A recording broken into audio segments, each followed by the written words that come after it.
All right, we should be live. Thank you for joining us today. Today I'm joined by Mel of Islamic Origins. We're going to be looking at the history of alcohol in Islam. We hear from Muslims today that alcohol is absolutely forbidden, that it's one of the worst things on earth.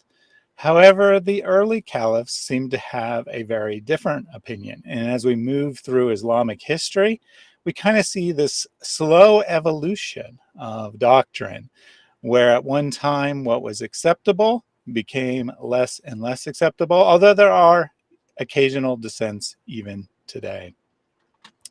Have a number of people in the chat. Astronomer says, I'll drink my homemade mead as I watch this. We have Mel Donnelly, who says hi to Mel. So we have Mel in the chat, and we have Mel live up here. And then Mel himself said, take beer. But Professor Yaffel says that he's going to stick to a cup of tea. So without further ado, let me open us with a word of prayer. Dear Heavenly Father, we thank you for this time together. We thank you for the technology that allows us to connect with people all around the world. People who are Christians and people who are Muslims and people who fit into some other religious belief or have no particular religious belief. We ask that everyone watching today approach the material with an open mind, that they look at what the historical facts of the situation are and not simply assume that what they've heard previously, what their religion teaches them, whatever the case may be, is fact, but rather they look into the reality of the situation, take what we have to say into consideration. And if it is true, if they find our argument persuasive and true, that they apply it to their lives and they consider what that means towards their beliefs. We ask that you be with us today, that you guide our discussion and you prevent us from theological error. We ask that everyone watching get some benefit out of this, but only benefit from material that is true. May anything that is false or not useful simply be forgotten. We ask these things in Jesus' name. Amen. All right. So Mel's been on my channel a couple times before. However, it's been a little while since he's been on here. He's been up to a lot of stuff since the last time we talked. So why don't you tell us about your channel and about what you've been doing more recently? Well, it's great to be back. I don't know how long ago it was, but yeah, so I'm Mel. My current channel is called Islamic Origins. People might know me as Sneakers Corner. I decided to open up a new channel with a new name to kind of really make it clear what my focus is. So I'm looking at the origins of Islam. Primarily, I'm looking at the 6th, 7th, and 8th centuries, but more recently, I've started looking at Ottoman times because I think increasingly I'm getting hints that a lot of the developments happened in Ottoman times. Like, for example, over the last few months, I've been looking at Islamic art and I've noticed that over the centuries, the depiction of Muhammad went from being very human to more and more divine. And it particularly happened around the Ottoman time. So that made me realize, okay, I have to widen my focus now. If I'm looking at the origins of the way Islam is today, I can't just focus on the first couple of centuries as if nothing changed over the centuries. Obviously, things are added over time. So that's a good thing to realize that. The other thing is that maybe a lot of Muslims today think that their religion today is the same as it's always been. So I'm here to kind of tell them, no, it's changed down through the centuries. It's constantly changing back and forth. And today is no exception. There's going to be a bit of a roller coaster ride. I was just before I started talking there, I was thinking of an English philosopher and a French philosopher talking to one another. And I can't remember which is which, but I think it was something like the English philosopher says, well, it works in theory. Does it work in practice? And the Frenchman says, well, it works in practice, but does it work in theory? Well, in Islam, there's a kind of a bit of those two things. There are some who have the belief and they think that's all that matters, but actually the practice is just as important as the belief. A person might say they believe something, but their practice makes a liar of them. A lot of Muslims claim that they are 100% against alcohol, but they have a sneaky drink. They don't do it in public, but they justify it by saying, well, it's only in our home. It's only in the gated community, usually with Westerners. So it's, as if it's okay in one location, but not okay in another location. So there's this kind of hypocrisy, essentially, a thing that most Muslims think is something you shouldn't be. No one should be a hypocrite, but yet it seems to be endemic in Islam. Not to say hypocrisy exists in every religion, let's be honest, because it's part of human nature. But I think it's important to just say at the outset, regardless of what Islam teaches, Muslims are practicing their religion in multiple different ways. Not everyone follows the Salafist point of view. In fact, the Salafist point of view is a recent innovation, and it doesn't represent the majority of Muslims, I would say.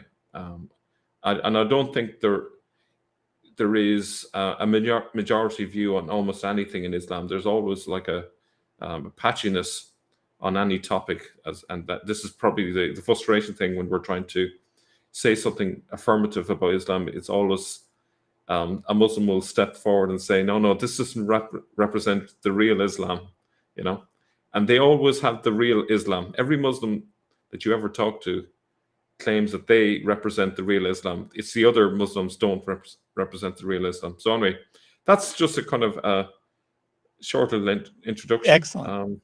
Yes. So Phil posted a link to your channel in the chat. There's one in the video description as well. I definitely encourage people to go over there and check that out after the stream. Of course, you don't want to do that right now.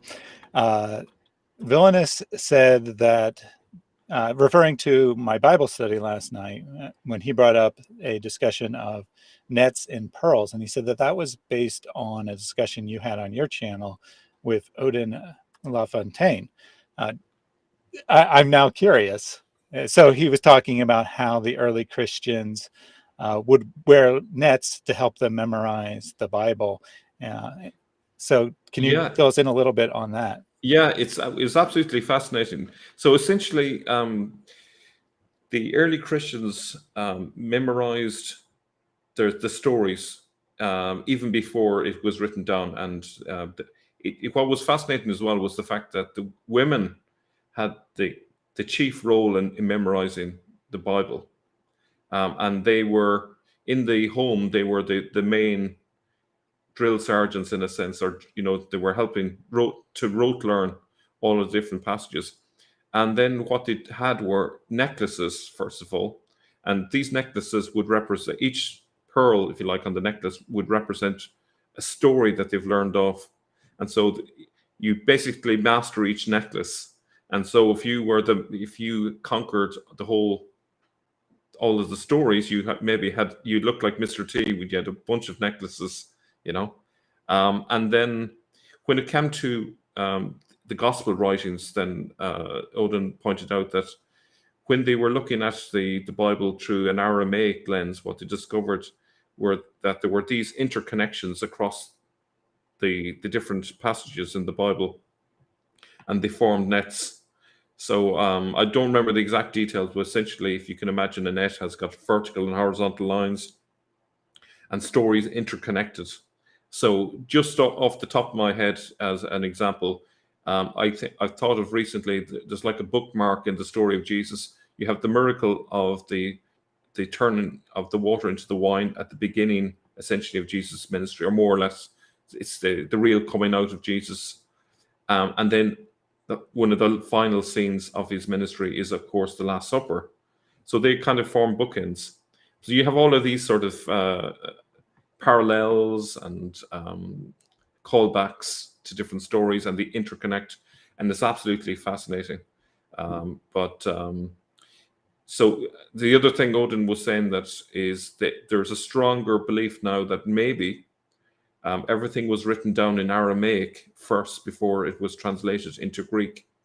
Now, we've always took it that the Greek was the earliest version, but there seems to be a growing sort of realization that maybe Aramaic was actually at that time the more universal language. Greek was spoken in Europe, but Aramaic was spoken right across the Silk Route all the way to China. So you can imagine the millions and millions of people that you could reach through Aramaic. So the Jews had communities all the way along. The Jews ran the Silk Route essentially in the first century. So he was making the case that the reason why the gospel spread so quickly was that they went to each of those communities and the Jews converted. And it looks like that there were far more Jews converted in that first century than we can possibly ever imagine. It was like miraculous in the space of a few decades. The other interesting detail, and I obviously won't be able to cover everything in just a few minutes here, but is that there is a cliff, like we'll call it a cliff in a mountain in China, that was created in 68, 69 AD by the followers of St. Thomas on a visit to China. And it depicts St. Thomas, it depicts Mary, and it depicts Jesus. So it's the earliest depictions of Jesus and Mary and the apostles that we have, and it's in China. And unfortunately, the Chinese authorities damaged part of it, but it's a fantastic piece of evidence that we have that, you know, some people think that all this gospel story is all a myth. These people didn't exist. Well, we have solid evidence that these were real people and they traveled really far afield. Thomas went to China for a short while and then he went back to India. But anyway, I won't go into that. That's for another stage discussion. I think Odin is the man to bring on board for that, but it's fascinating. Yeah, I'll definitely check that out, and I'll put a link to that in pinned comment after we're done as well. So we have a couple comments before we get started here. Farish says, anyone know where Shiraz wine type comes from? I think that might be in your discussion today. It will indeed, yes. Excellent. Damian said, Zamzam water, Zamzam wine, Zamzam beer. Hey, all the same, right? And Paul said that Islamic alcohol is shabu here in the Philippines. It's the poor man's cocaine. Muslim tribesmen practice drug trafficking. And that is indeed a consequence of the forbidding of alcohol, is that there is a high rate of drug use in parts of the Islamic world because, hey, Allah didn't think to forbid that. Finally, we have Safraz in the chat who is telling us the traditional Muslim belief about alcohol. No alcohol was drunk after it was banned by Allah. The Arabs threw their alcohol away after the revelation came down. Professor Yafel says, welcome to Safraz, listen and learn. And I will just echo that because what you believe and the historical reality might not be the same thing. Yeah. So anything else you want to say? Oh, go ahead. Yeah, it's a good opportunity. Okay, we all have beliefs about the way we imagine things were like in the past. And it can be quite discomforting to discover that the past wasn't the way we imagined it. But as I say, listen and learn. Yeah, as Professor Yafel said, you know. Okay, so exactly. I'm going to, without further ado, I'm going to share my slides. Excellent. Let's see if this works.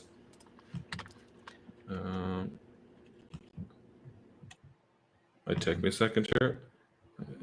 No worries, no worries. It hasn't. Okay, for some strange reason, it's just not showing up. Let me just try again. Okay. Yeah, I mean, you tried before we started and it worked just fine. Yeah, so. Yeah, it's one of those strange. Okay, let's see. Right, you said window, didn't you? Share window. Share screen. Entire screen. Yeah, share screen. Entire screen. Okay, let's try that. Tell me if this is showing. Yep, it's coming. Taking 1 second. Yep, it is good now. It has been added to the screen, so everyone should be able to see that. Brilliant. Okay. So disclosing Islam's hidden history with alcohol. I call it hidden only in the sense that well, a lot of Muslims are not aware of it. There's been attempts, at least by some Muslims, to brush this under the carpet, but it's not entirely hidden because there's plenty of evidence down through the centuries, both in terms of written records and pictures that have been drawn and so forth.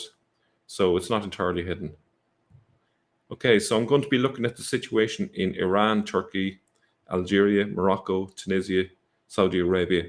Obviously, I would love to cover every single Islamic country, but we don't have time for that. So I'm going to primarily look at Iran, Turkey, and then I'm going to look a little bit at Algeria, Morocco, Tunisia, and actually I've left out Libya. I'm going to refer to Libya as well.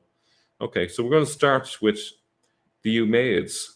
Now, it's interesting, the opening comment was that, Allah forbid it, and so the Arabs basically stopped drinking wine. Well, the last time I heard, the Umayyads were Muslims. They were the Muslims from the 650s to the 750s, so they were supposedly within 100 years of Muhammad's birth, or less even, in fact, if you take the beginning. But we have this record from a Chinese encyclopedia that was created starting the 10th century, and it was from state records. And here's what they said. It was in relation to a visit of some envoys from the Tayyaye, which were basically the Umayyads. And they said, receiving envoys presenting golden silk woven robe, jewelry, decorated jade, and luxurious wine cup as tribute from the king of Dashi, which is the Tayyaye, named Heimi Moni. Okay, this was during the reign of Caliph Suleiman, 715 to 717. So why would a community who are against alcohol give gifts of wine cups? In fact, not just any old wine cup, but a luxurious wine cup. I would suggest that this, at the very least, means that they were tolerant of wine, and more than likely, if we were realistic about it, it means that they were probably drinking wine still, and the prohibition didn't really get concrete at this stage. Do you want to come in on any of that? Yeah, obviously this is after the time of Muhammad, so the excuse of progressive revelation or abrogation will not work here. And I agree that if the leaders of the society are making wine cups and giving them as gifts, then that strongly implies that there was no prohibition against drinking alcohol at the time. The very best we could say is that they were hypocrites, that they were doing something that was forbidden, which creates its own problems. I don't think Muslims are going to want to go there as either. They're going to say that their earliest and best leaders were hypocrites.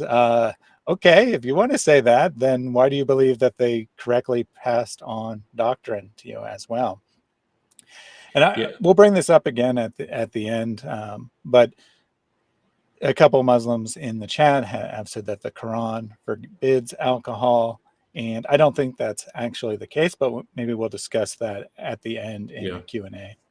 Yeah, I think if you look at the Quran and forget about the idea of abrogation, the Quran conveys different opinions about alcohol. In some cases, it's quite moderate. It's like, you can drink alcohol, but don't show up at the mosque drunk, which I would totally agree with that. You don't show up to any event drunk, So you have that, and you have, even a more moderate opinion, which is, you can drink alcohol all the way to the other end of the spectrum. So what happened whenever they decided to introduce the concept of abrogation, and that's to be determined.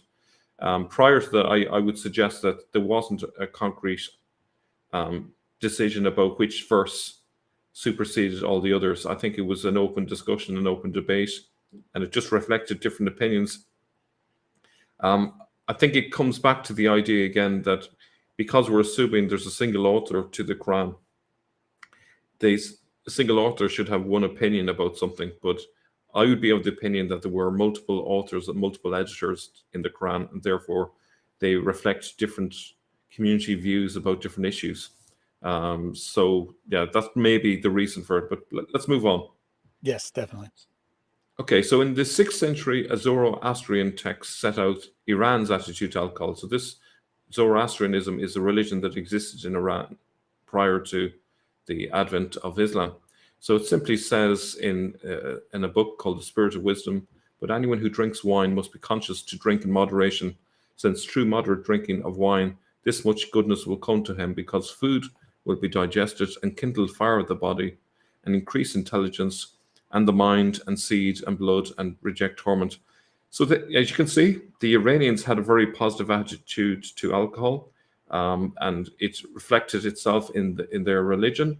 And the Iranians had been drinking beer and wine for thousands of years prior to this. So it's totally natural. So big question is, if you have a community of people who had been used to drinking wine and beer and so on for hundreds of years, would they suddenly stop when a new religion is introduced? That's the big question. Now, we get a sense that the answer to that question is that no, they didn't stop drinking wine, at least not entirely, because we have a 14th century, that's 14th century AD, or 700 years after Islam began. Well, in the 14th century, Shiraz wine was immortalized in the poetry of Hafez, whose tomb in the city is still venerated today.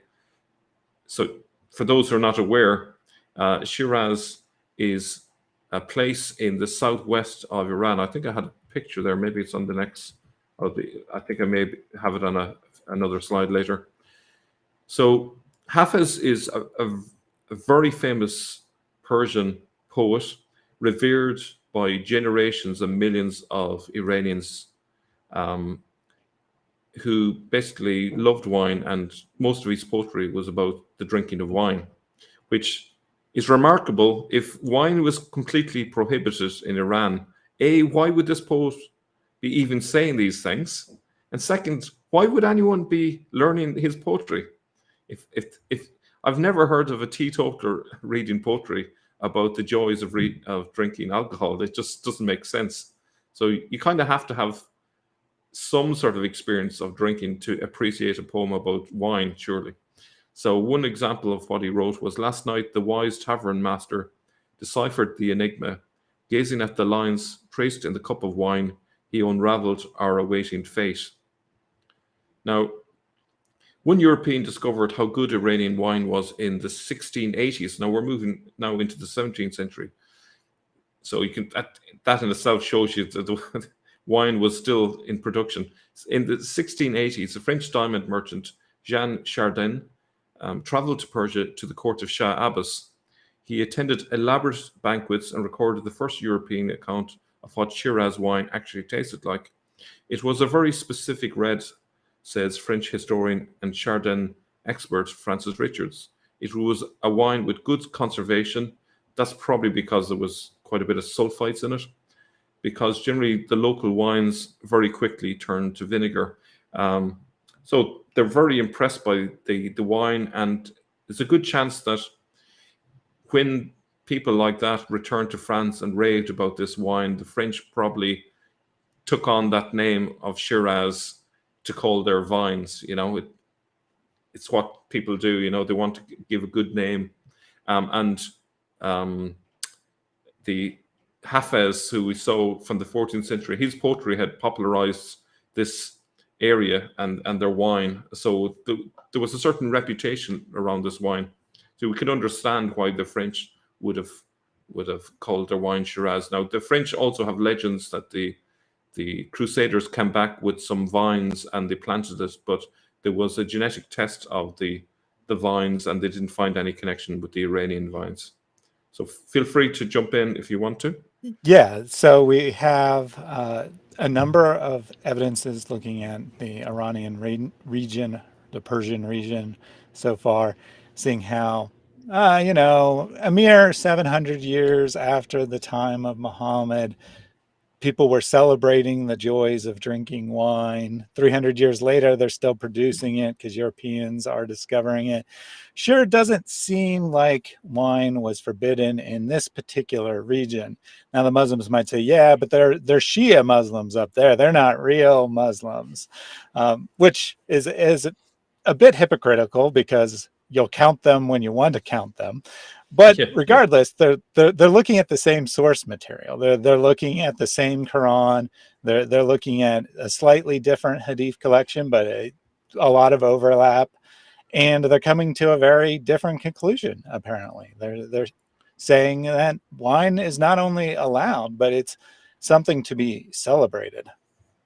Yeah, and the other thing to bear in mind is, well, to produce a really good wine, you need to have everything right. You need it to, you know, you need to make sure the soil is right, and you need to make sure it has the right amount of water. That requires a whole, you know, set of factors that need to be correct, and it needs centuries and centuries of, you know, love and care really to make it as good as they claimed. You know, that doesn't fit with the idea that periodically they were clamping down on the wine. I think you need kind of a safe environment where the drinking of wine was accepted, for you to have a situation where good wine is produced. I don't think you can have an excellent wine in a country where people are attacking your vineyard on a regular basis. You know, it doesn't seem to go together, I would say. Yeah, So definitely not. I don't think that there was Sharia law forbidding the drinking of alcohol, and people were just growing grapes in such large quantities that they were able to, one, celebrate it in popular poetry, and two, be influential on the European wine market if it was forbidden. Maybe one person could make enough wine for themselves in secret, but certainly not this kind of massive public display that we're seeing. So we saw a reference to the Jean Chardin visiting Shah Abbas. Well, they drew a picture of a scene with Shah Abbas, not the guy that visited, but some more than likely Muslim artists. Do you notice anything in the picture? It does appear that there is some wine on that Yes, carpet they're sitting on. absolutely. There's actually, I count 4 different bottles of wine at least, and there are plenty of cups in the image. Actually, it would be a good challenge is how many bottles of wine can you spot in the picture, because there's a few hidden ones here and there. So I'm now seeing 6 and maybe even 7, and there's maybe if we, I mean, you can see clearly that there's loads of wine there, plenty of wine, really dark red wine. They're doing all of the things that you'd expect Muslims would not be doing. There's music, there's dancing, there's mixing between the sexes. You have men and women all mixed together. No problem. So this is what life was like in the 17th century. And you have the Shah. The Shah was not just a secular ruler; he was a religious ruler. And yet he was very comfortable with the drinking of wine. Now, as we'll discover, it's only when things got out of hand, when there was like rampant alcoholism, that's when typically they stamped down on alcohol, when it got so bad.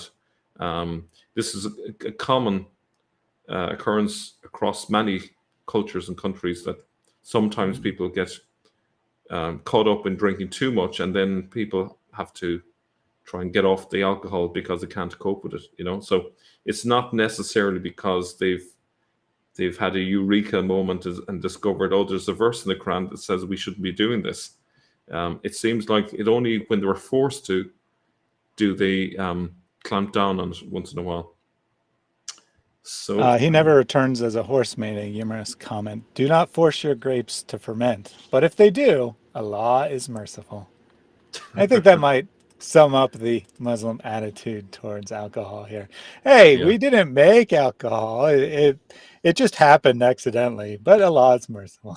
And of course they're quite happy about the idea that there might be rivers of wine in paradise. So that doesn't seem like much a reward unless you at least have tasted it and know how good it is, you know. So it's very hard to make the case that wine is bad, and yet there's rivers of it in paradise, you know. So Definitely. so here's where Shiraz is, southwestern Iran. I was going to say Iraq there for a second. So as I mentioned, it's really named after the place. The Shiraz wine we get today is just named after it. As far as we know, it's not genetically linked to the Iranian variety is not linked to the French variety. Okay, so the real Shiraz wine was being openly made right up until 1979 in Iran. That's a bit of a shocker, isn't it? We have this from Dariush Khalidi, who says, I remember my father bringing in the grapes and putting them in a big clay vat, says California-based winemaker Dariush Khalidi, recalling his childhood in pre-revolutionary Iran.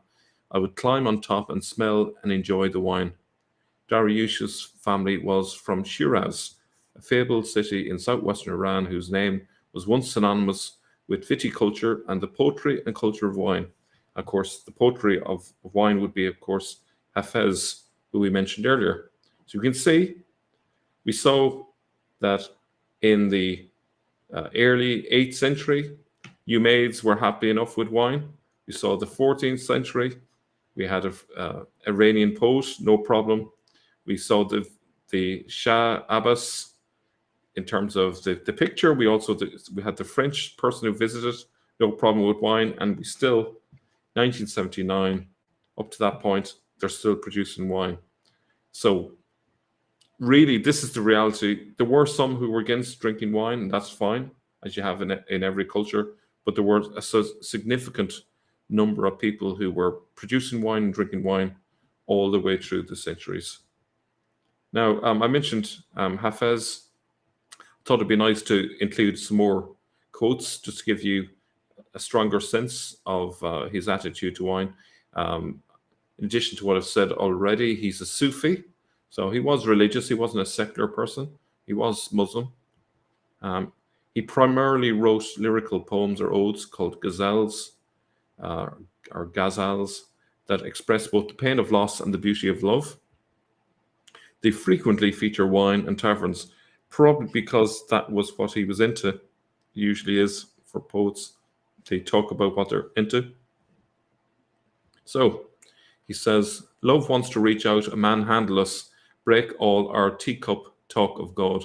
So you can see in his eyes, there was two communities, the people who were the teacup community, who, you know, the teetotalers, as we call it today, and the wine drinkers. And then he says, to beg at the door of the winehouse is a wonderful alchemy. If you practice this, soon you will be converting dust into gold. He also says the following, here all night I sing with my wine cup and then moan for you all day. If someone were to ask Hafiz, he talks about himself in third person, why do you spend all your time sitting in the winehouse door? To this man I would say, from there standing, I can see both the path and the way. So he's basically saying, well, I get my spiritual connection, you know, by drinking wine, you know. So that he had a very positive attitude towards it. I'd say he was a fun guy to be around. I'd say he just enjoyed life. A merry soul. Yeah, well, and note also that he's talking about the wine house or the tavern, if you like, that there's a place where you can go and drink. It certainly doesn't seem like it's illegal or forbidden by society in any way. Absolutely, yeah. So he's drinking publicly. So the wine is obviously being produced publicly. The wine house is public. So, and he's writing poetry, which is also public. And you know, if what he was doing was upsetting the authorities, his poetry would have been taken from him, and maybe he would have been hung. You know, but obviously he didn't have a problem with it. In fact, there were probably, I would say that poets like that were usually funded by the elite, who, you know, without whom he couldn't write his poetry. You know. Another one from the large jug. From the large jug, drink the wine of unity, so that from your heart you can wash away the futility of life's grief. but like this large jug, still keep the heart expansive. Why would you want to keep the heart captive like an unopened bottle of wine? With your mouth full of wine, you are selfless and will never boast of your own abilities again. Be like the humble stone at your feet rather than striving to be like a sublime cloud. The more you mix colours of deceit, the more colourless your ragged, wet coat will get. So he's basically saying, get humble, don't be putting your head up in the clouds, and there's nothing better than a glass of wine or two to humble you and get rid of your vanity, which is really what religion is all about, essentially. So, with that poetry evidence out of the way, we look at 1971 in Iran. This is a state function. We have Reza Pahlavi, who was the Shah at the time. It was 1971, and it was one of the largest parties, essentially, in modern history. And it was to celebrate the 2500th anniversary of the founding of the Persian Empire. As you can see on the table, there's wine aplenty. So everyone is having a very good old time. This is a picture of just an ordinary Iranian from the 70s. Wine continued to be made and openly enjoyed in Iran right up to the Iranian Revolution in 1979. Since then, it went underground. People continued drinking wine, but in secret. So I don't know if you want to say anything on that before I move on to Turkey. Well, at least with this one country, we've seen that there was a culture of drinking wine from the time that Islam first came to the country all the way up until the revolution of 1979. And actually, you didn't put this on here, but I saw a recent survey of Iran, and like 40% of the population admits to drinking alcohol. So it continues even to this day that people in Iran drink alcohol. Absolutely, yeah. And I think as coupled with that, there's very high percentage of young people who no longer believe in Islam as well. So I'm sure the two go hand in hand. Okay, so next up is Turkey. So if the argument is made that maybe, that was just Shia, well, Turkey is predominantly Sunni, so we should be seeing a different story with Turkey, surely. Turks have a long history of drinking beer, and in particular, Boza beer, as we'll see. So what is it? This is fermented cereal flour, generally millet, drinks that have been produced in Anatolia and Mesopotamia since the 9th or 8th millennia BC. So we're talking 11,000 years ago. So it's a long history there. There are references mentioning Boza like fermented ground millet drink in Akkadian and Sumerian texts. The beverage is said to be respectively Arsi Iku and Arzig. Now, in the 10th century, this is where the Turks come in, really, the Turks that currently live in what we call Turkey today. The drink was called Boza and became common amongst Central Asian Turkic peoples. Later, it spread to the Caucasus and the Balkans. So when the Turks took over Anatolia, they brought with them their love of Boza, and it just continued to be made. It enjoyed its golden age under the Ottomans, and Boza making became a common trade in towns and cities. Islam doesn't seem to have put a stop to it at all, because it's really just part and parcel of their culture. They just liked Boza. It wasn't particularly strong beer, so they could easily make the case, well, it's a very light beer. It won't get you drunk unless you drink a huge quantity of it. So it was tolerated. Just to be clear, the 10th century here would be when Islam was just starting to move into the region. So these would be the earliest Muslims in the region. They're inheriting the love of alcohol that's already there. And hey, they don't do anything about it. Not only do they not stop it, it becomes more prominent and becomes the golden age of this particular type of alcohol. Yeah.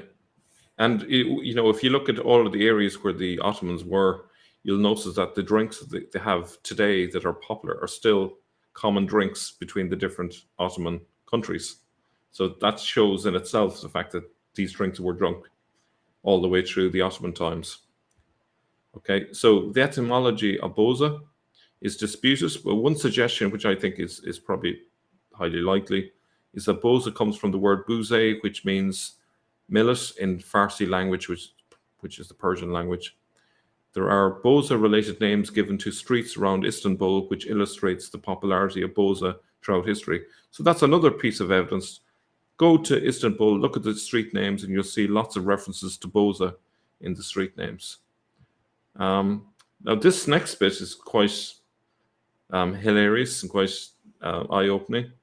A mosque that was financially supported by the sale of beer, a very famous mosque, we all have heard it, the Hagia Sophia, which was originally a Christian church, was turned into a mosque by Mehmed II in 1453, and the cost of its upkeep was paid for by beer. Hence my comical comment, take beer.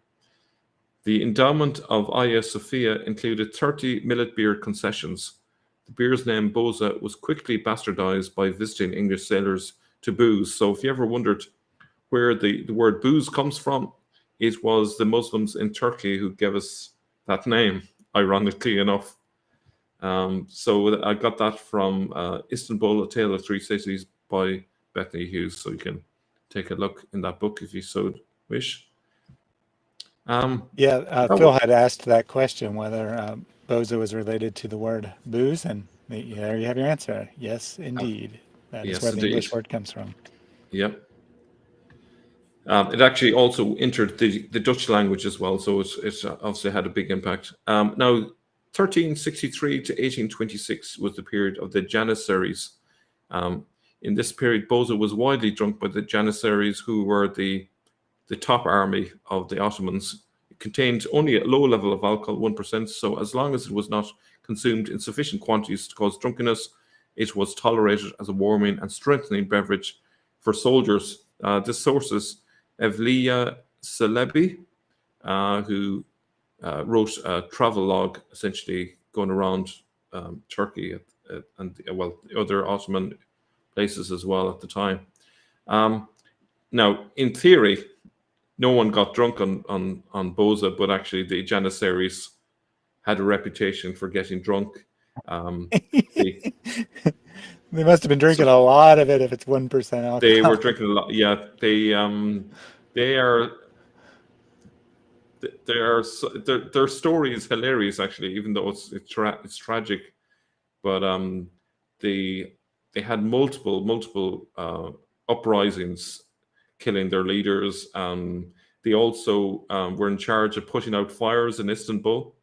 So there was up to the time when they were ended, they used to go out and start a fire and then get called to put the fire out that they had just started, and they were being paid for putting out the fire. So you can imagine these drunks coming up to put out a fire. And I'm sure boza wasn't the only thing they were drinking or taking. They might have been taking drugs as well. Opium was quite common as well. So yeah, you can imagine. And they were not nice people. The sad thing about them was that they were originally children that were taken from Christian families in places like Greece and Serbia, Romania, and where else? Even as far afield, I'm trying to think, Croatia, all the different Balkan countries. I was going to say Ireland, but I think there were white slaves taken from as far afield as Ireland and other countries in Europe, believe it or not. But these people were young children taken from their Christian parents and then forcibly converted to Islam. They were circumcised. They would never, in most cases, never see their parents again. And they turned out the way you'd imagine kids would if they haven't had the experience of growing up with their parents. They became sullen, depressed, vicious, badly behaved, So real sad, really. Now, as Celebi explained in the first volume of his travelogues, these boza makers are numerous in the army. To drink sufficient boza to cause intoxication is sinful, but unlike wine in small quantities, it is not condemned. So, yeah, people don't always stick to the rules. The Janissaries were a law unto themselves, and they were quite happy to to drink alcohol. Who's going to tell them not to? They basically had the power. So in the 17th century, Sultan Mehmed IV prohibited alcoholic drinks, including boza, and closed down all the boza shops. This prohibition would be reinforced and then loosened several times in the history of the empire. So it's like a roller coaster. One sultan would say it's banned, another sultan would say, no, we allow alcohol again. So it just went back and forth. One of the reasons why they allowed alcohol again is that they made so much money from alcohol that it was crazy to close down bozo shops. You can imagine all the rent and taxes that were taxes, I meant to say, that they were getting from these bozo shops. The 17th century Turkish traveler Celebi reports that bozo was widely drunk at this time, and there were 300 bozo shops employing over 1,000 people in Istanbul alone. Now, considering the majority of people in the country, and I would say probably 99.5% were Muslim, either the tiny percentage who were Christian were drinking a lot of alcohol, or there were Muslims drinking alcohol, without a doubt, you know. Yeah, clearly. And this is the 7th century of Islamic rule in the region. And if the Sultan's prohibiting it at this point, that means it was not prohibited prior. Seems that a lot of Muslims didn't have problem with alcohol, at least in absolute terms. No. The rule looks like it may have been that you couldn't drink enough to get intoxicated, which is the same advice that Christianity would offer. But modern Muslims say it's absolutely forbidden. Some people go so far as to say that it's forbidden even in like hand sanitizer, for example. Like you can't use hand sanitizer that's alcohol based because alcohol is prohibited. So very different attitude we see at this time than the modern attitude. Yeah. And the thing is, I can totally understand why they would have banned it, because there was probably an awful lot of drunkenness, and that causes an awful lot of disruption. It can cause troubles in families, can cause fights, can make areas, dangerous to walk down, So you can understand it, but as I say, there was mixed opinions about alcohol even in the 17th century. Now, in the 19th century, they came up with a solution, which is they came up with a non-alcoholic substitute. The sweet and non-alcoholic boza preferred at the Ottoman palace became increasingly popular, while the sour and alcoholic type of boza went out of style. However, the Turks discovered something else instead, which is raki, which is even stronger. It's like a liqueur.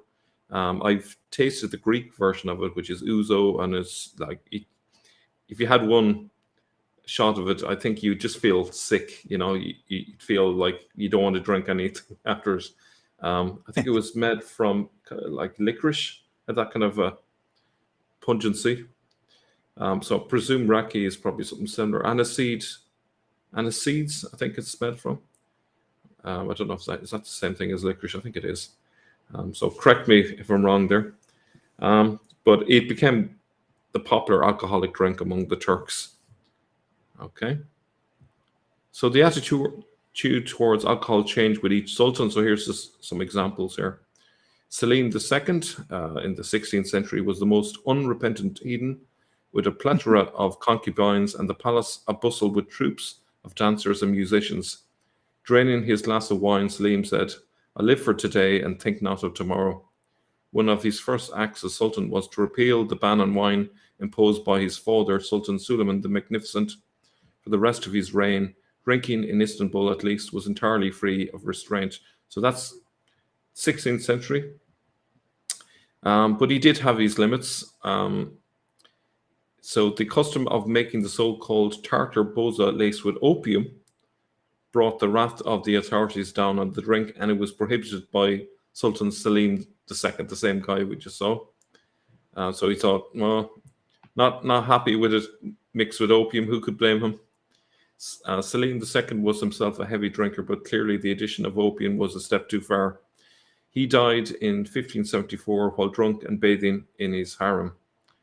So I'm sure he had a happy life. Yeah, nice end to his days there.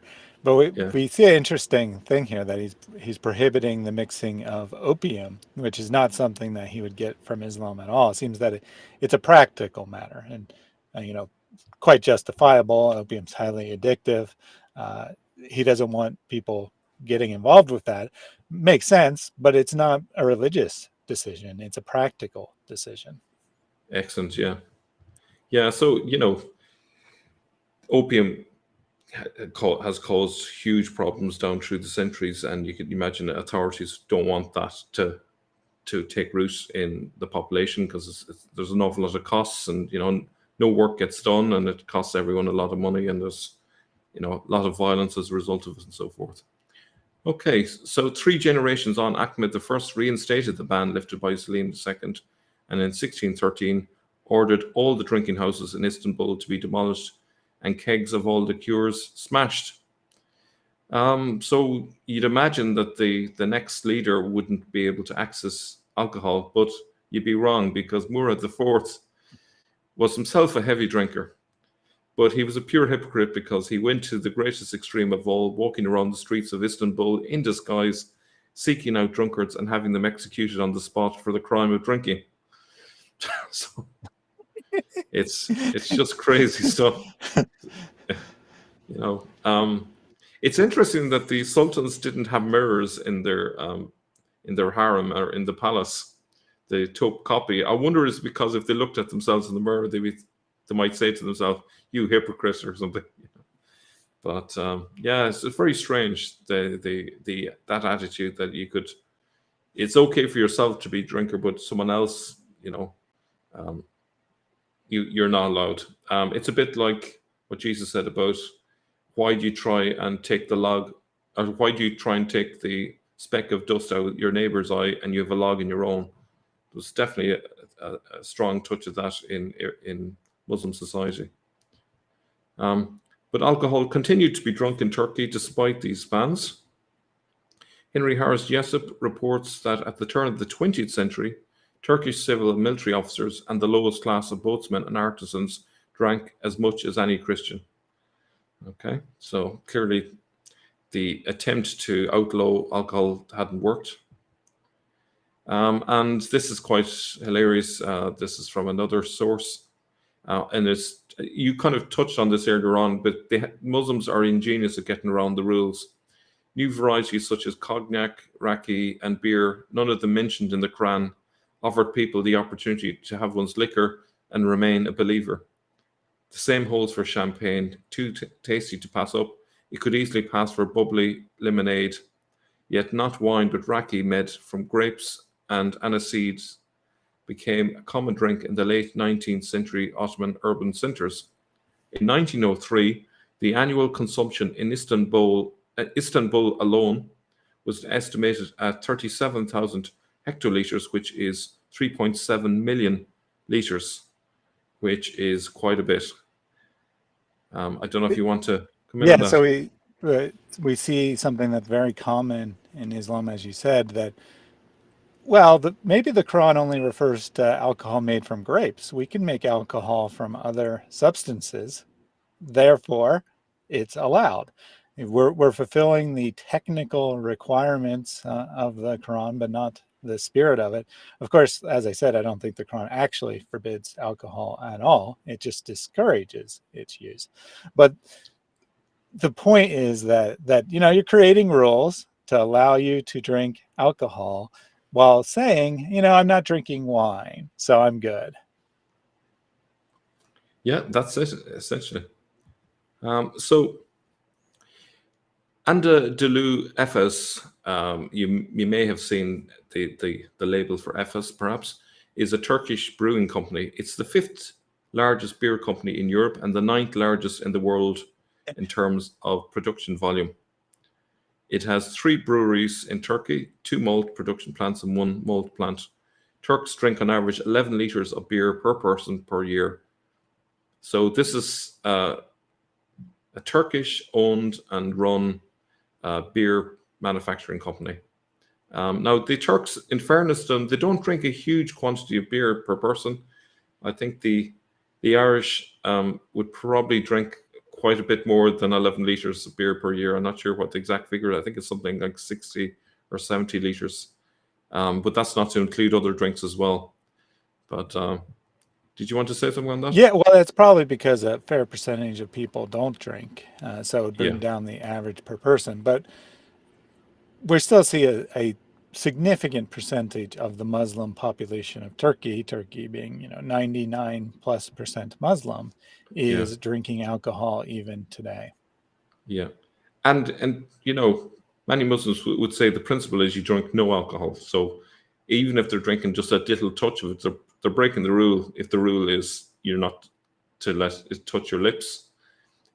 Someone shared an anecdote that basically the Muslims were told that alcohol shouldn't touch your lips, so they used a straw when drinking to get around that rule.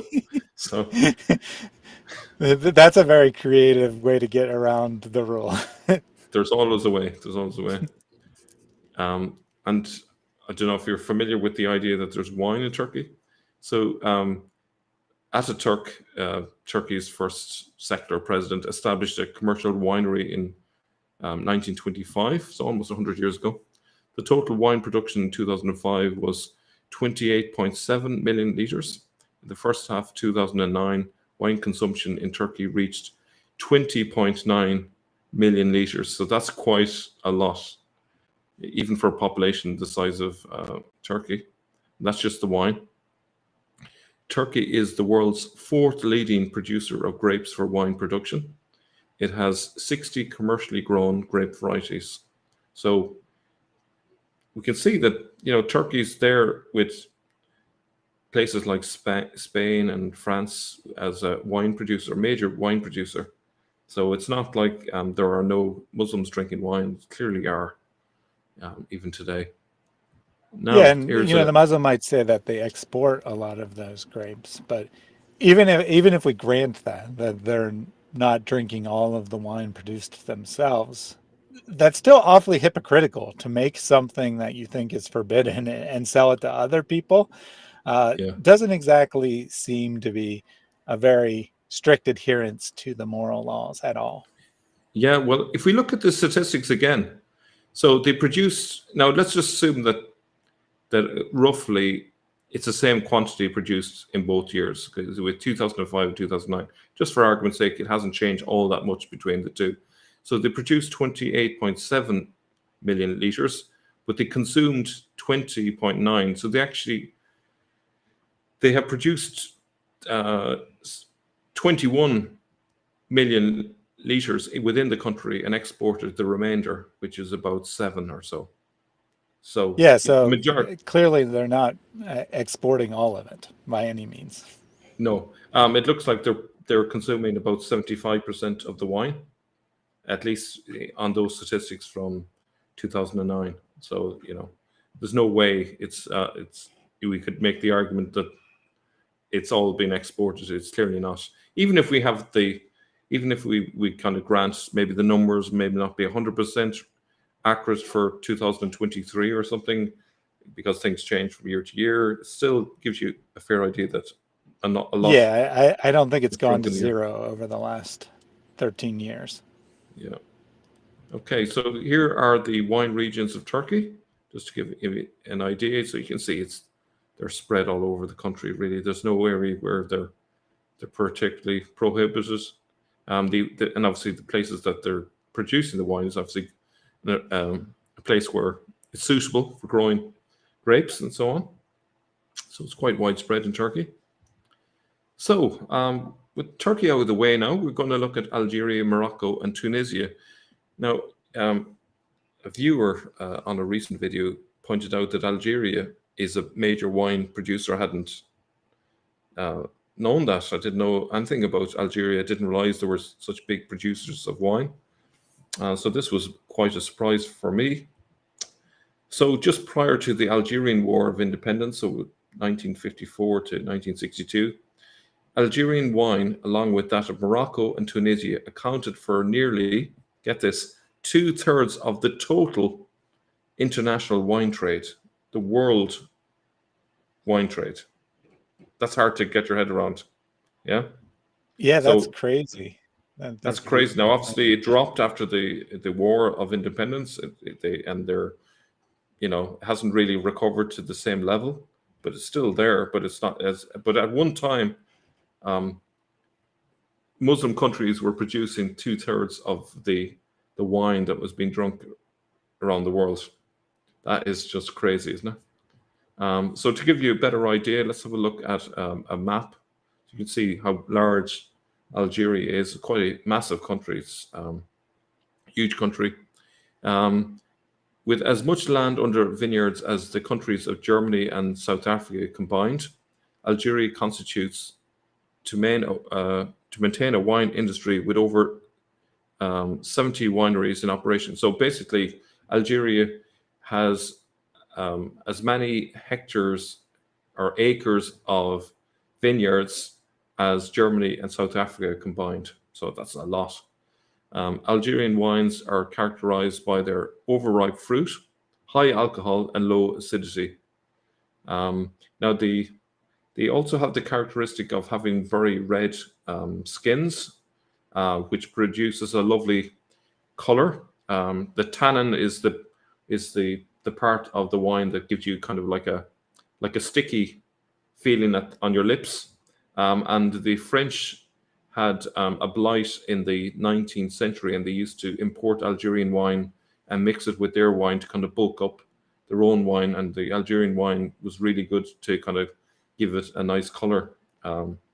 So that is Algeria, Morocco, and Tunisia. And you can see just off to the right is Libya in green.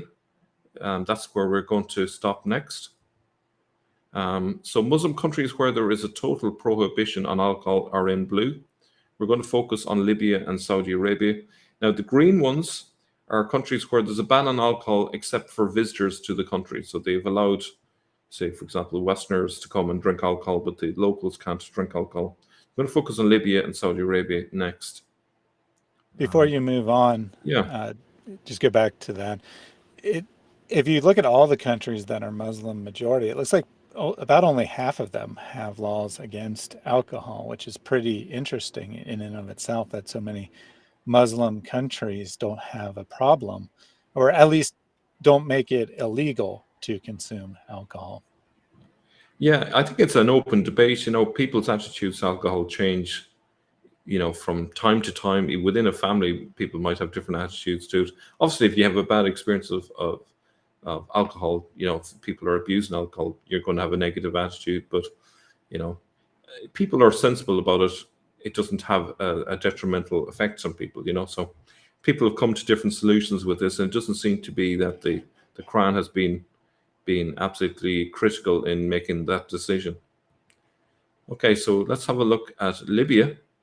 Okay, so I got this information from an article I read about Libya. This is from 2013, and I'm going to read this at length. I'll try and go through it fairly quickly, but it's about an incident of alcoholic poisoning in Libya.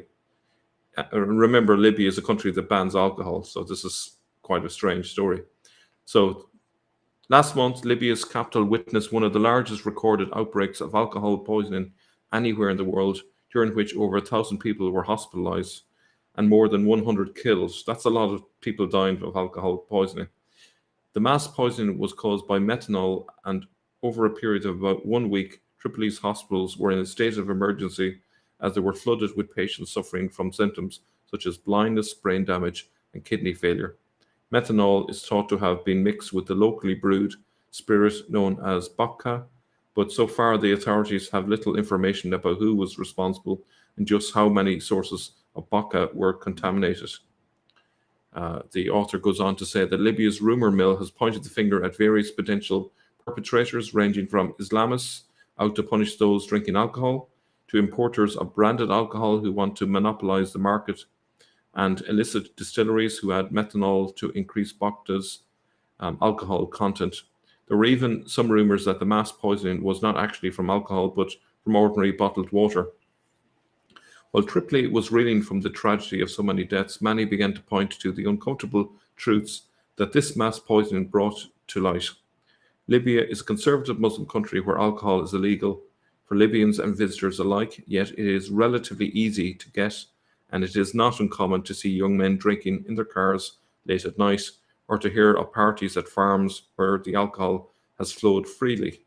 Although little is really known about drinking habits in Libya, alcohol is most definitely taboo in Libyan society, and there has always been an assumption that only a small minority drinks. It came as a shock, therefore, that in the capital alone, over the period of just 1 week, 1,000 people suffered from alcohol poisoning. If we consider that those affected only represent some of those drinking, as not all the city's vodka sources are believed to have been contaminated, and branded alcohol is also readily available, then this points to a much greater prevalence of alcohol within Libyan society than most would have imagined. So I think that tells a story. You know, it's there's bootlegging going on in Libya, and people are drinking, and because they have made it illegal, actually, young people in particular are taking their lives in their hands by drinking this illegal alcohol. It'd be an awful lot safer if they legalized alcohol and just admit that some people are going to drink alcohol regardless of what the rules are. Yeah, the article seems to indicate that it's readily available, easy access. But as you pointed out, if it's illegal, then it's going to be people who are not afraid of the law producing it. And hey, if you're not afraid of the law anyway, you might go ahead and just lace it with some other stuff. One of the possibilities was that they're trying to increase the alcoholic content. And that's certainly a possibility. When things are illegal, the people selling them, they don't necessarily care about making a safe product. So they're just out to get money anyway. And you're right. If it was legalized, then no doubt more people would drink than drink now. But on the other hand, it would be safe to consume. So it's trade-off from the Islamic perspective. But what you do see here is that, again, a substantial percentage of the Muslim population either doesn't care what Islam has to teach or doesn't think that Islam actually forbids alcohol, one or the other. Yeah. The other thing I was going to say is that, well, it's gone out of my head. No, it's gone. I'll maybe come back to it. But on another point, I suppose the main thing is that if something, yes, it's come back to me. If something is banned, it becomes a taboo, and that actually perversely just encourages people to want it more than they would if it was freely available. So, for example, if you go to somewhere like Holland, where they've legalized the smoking of hash, what I discovered when I visited Amsterdam is the locals are not interested, by and large, in smoking hash. It's the people who are fascinated with it come from countries where it's illegal, and they are all about, smoking hash. And I'm sure it's the same thing if you ban alcohol. Suddenly, people who might have only drank a little bit suddenly become obsessed with it because it's now illicit, So, okay. Now, last one we're going to look at is the Saudis. Surely they don't drink alcohol as well, do they? So I've got a couple of anecdotes sent to me by a viewer who we will call Mal's Tavern, which would suggest they do take a sneaky drink. And these anecdotes are quite hilarious. So he says, although living in London, I'm from a small town in eastern England where I owned a house and lived two doors along from someone we called the Colonel. After retiring from the British Army, he became, in the 1980s to the 1990s, the quartermaster to the Saudi Army. We would occasionally get together to drink a coffee and the odd shot of whiskey. The Colonel lived in a gated enclave for Westerners where they were allowed to drink alcohol, but only there. He mentioned that the Saudi Muslim elites would invite themselves to enclaves to get inebriated. Not exactly Muslim, so it's, these are the elites. They do it sneakily, but the commoners are, obeying the rules, where the elite find their way around the rules, Mm-hmm. And so here's another one. This is quite hilarious as well. Talking about drinking reminds me of the mid-1970s. A popular venue was the Penta Hotel in Kensington. a favorite haunt of Arab Muslim businessmen and members of high-ranking diplomatic and royal males. My girlfriend told me how these Arabs enjoyed getting wasted on alcohol. An especially amusing story was of the Saudi prince, whose suite was an absolute tip, which means, really messy, as he didn't have a servant or female family member to put his takeout detritus in the hotel room bin. Worse, unbelievable, but I'm sure true, he complained that he had to wipe his own backside. So, poor him. Poor guy. So yeah. So as you can see, officially they don't drink alcohol, but they obviously do behind closed doors. There's a lot of it going on. And I thought I'd finish with this image, which is each country's favorite beer.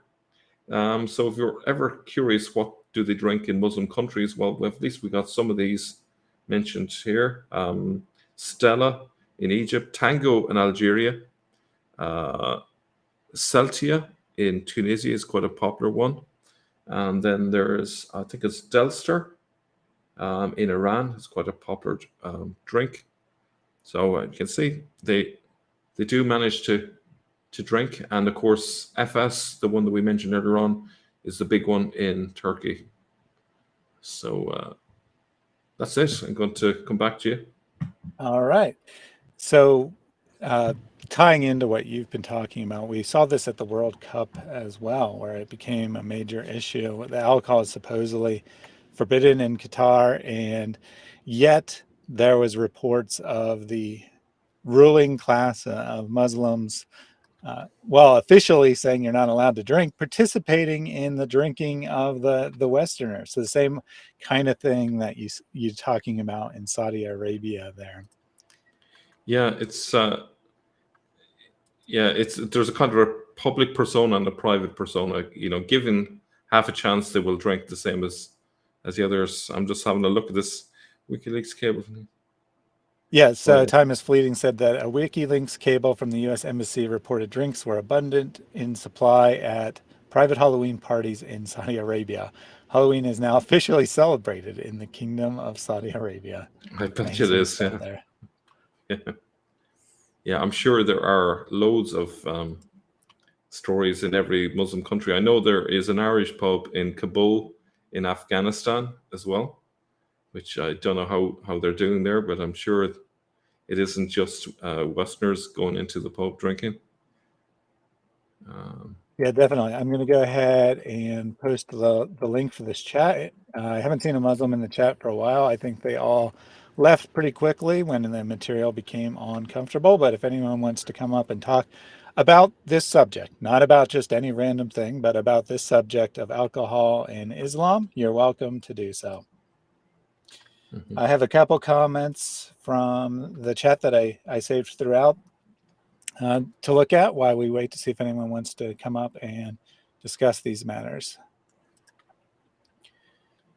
So first of all, from Jesus is a Muslim, which he is not actually.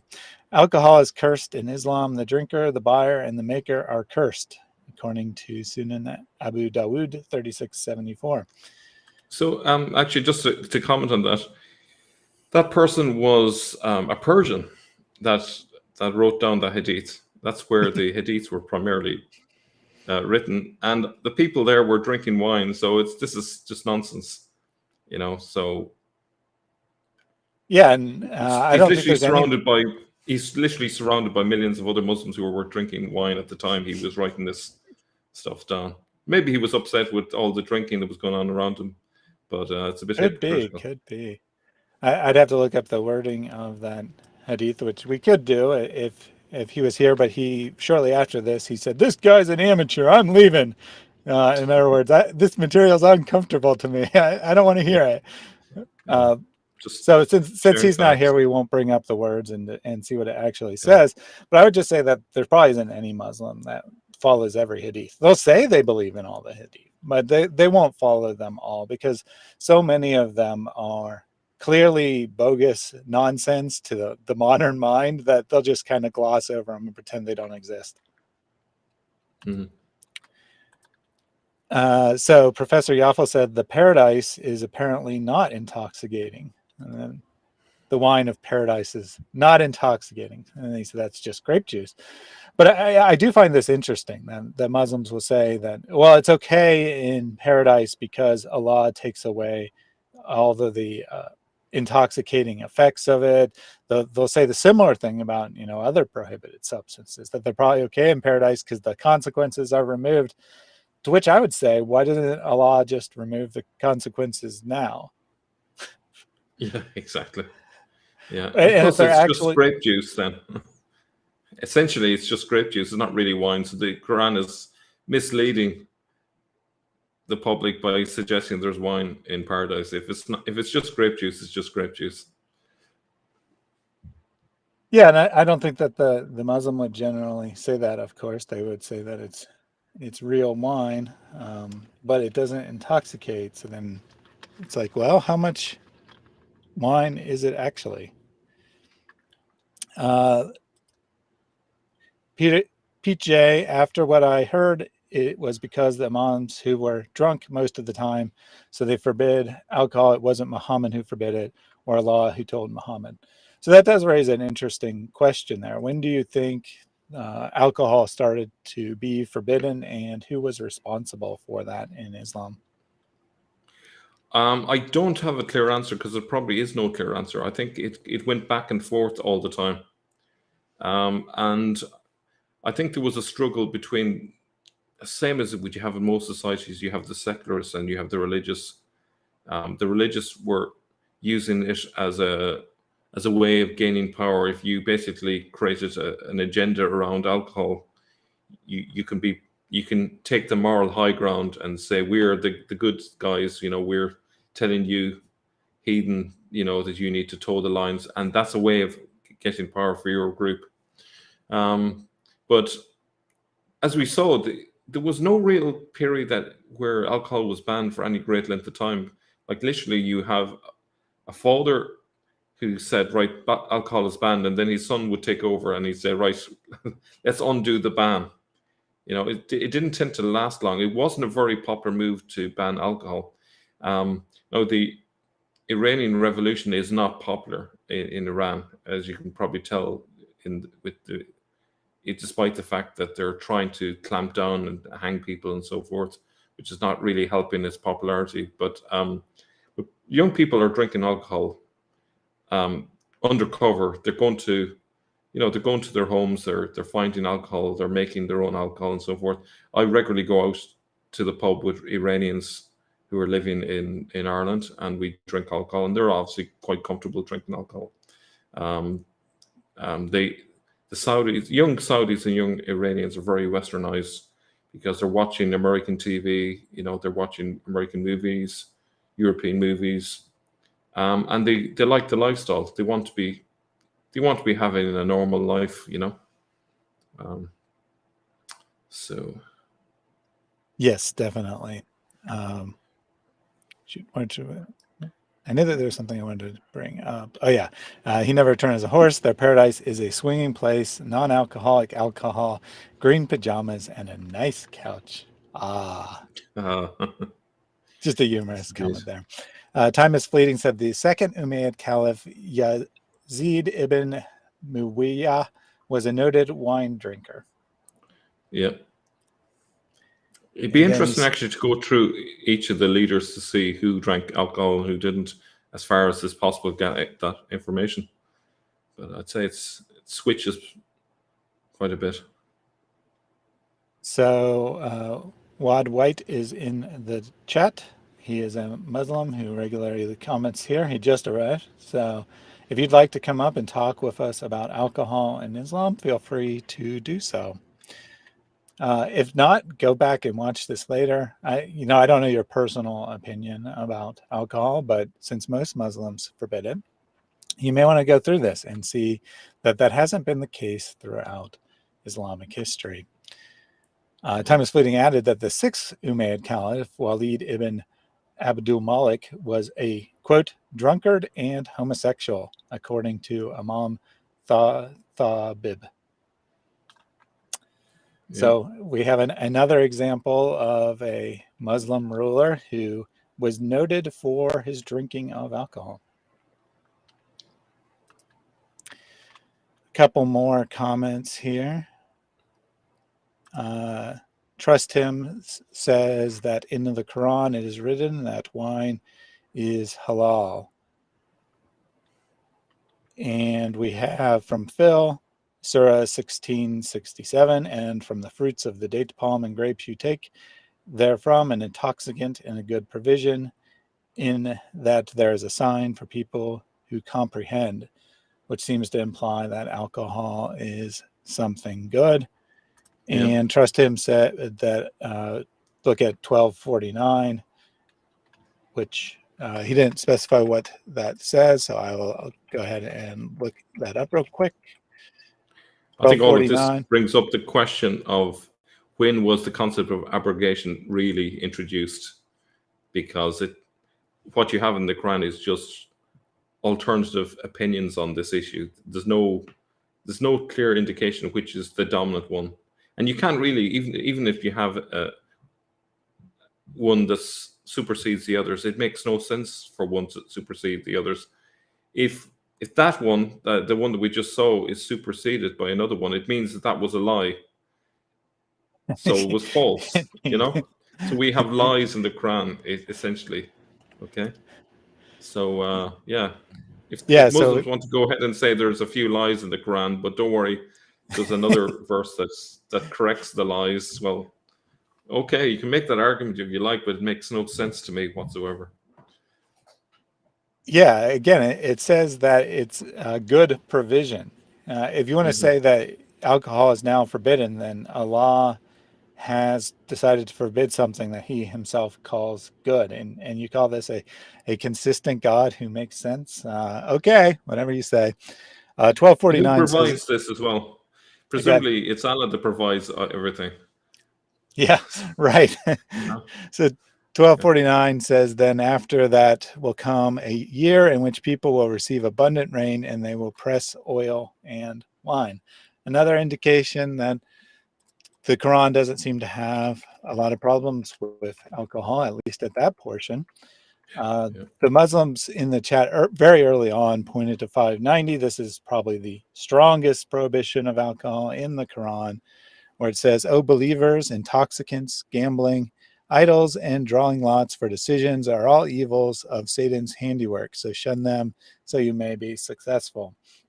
And I would say that this is the closest you come to a prohibition, but it stops short of that, in my opinion.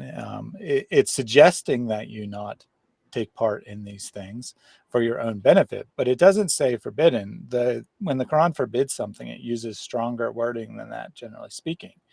So there, go ahead. Sorry, so in that verse it says it's Satan's handiwork. Is that the wording? Yes. Yeah.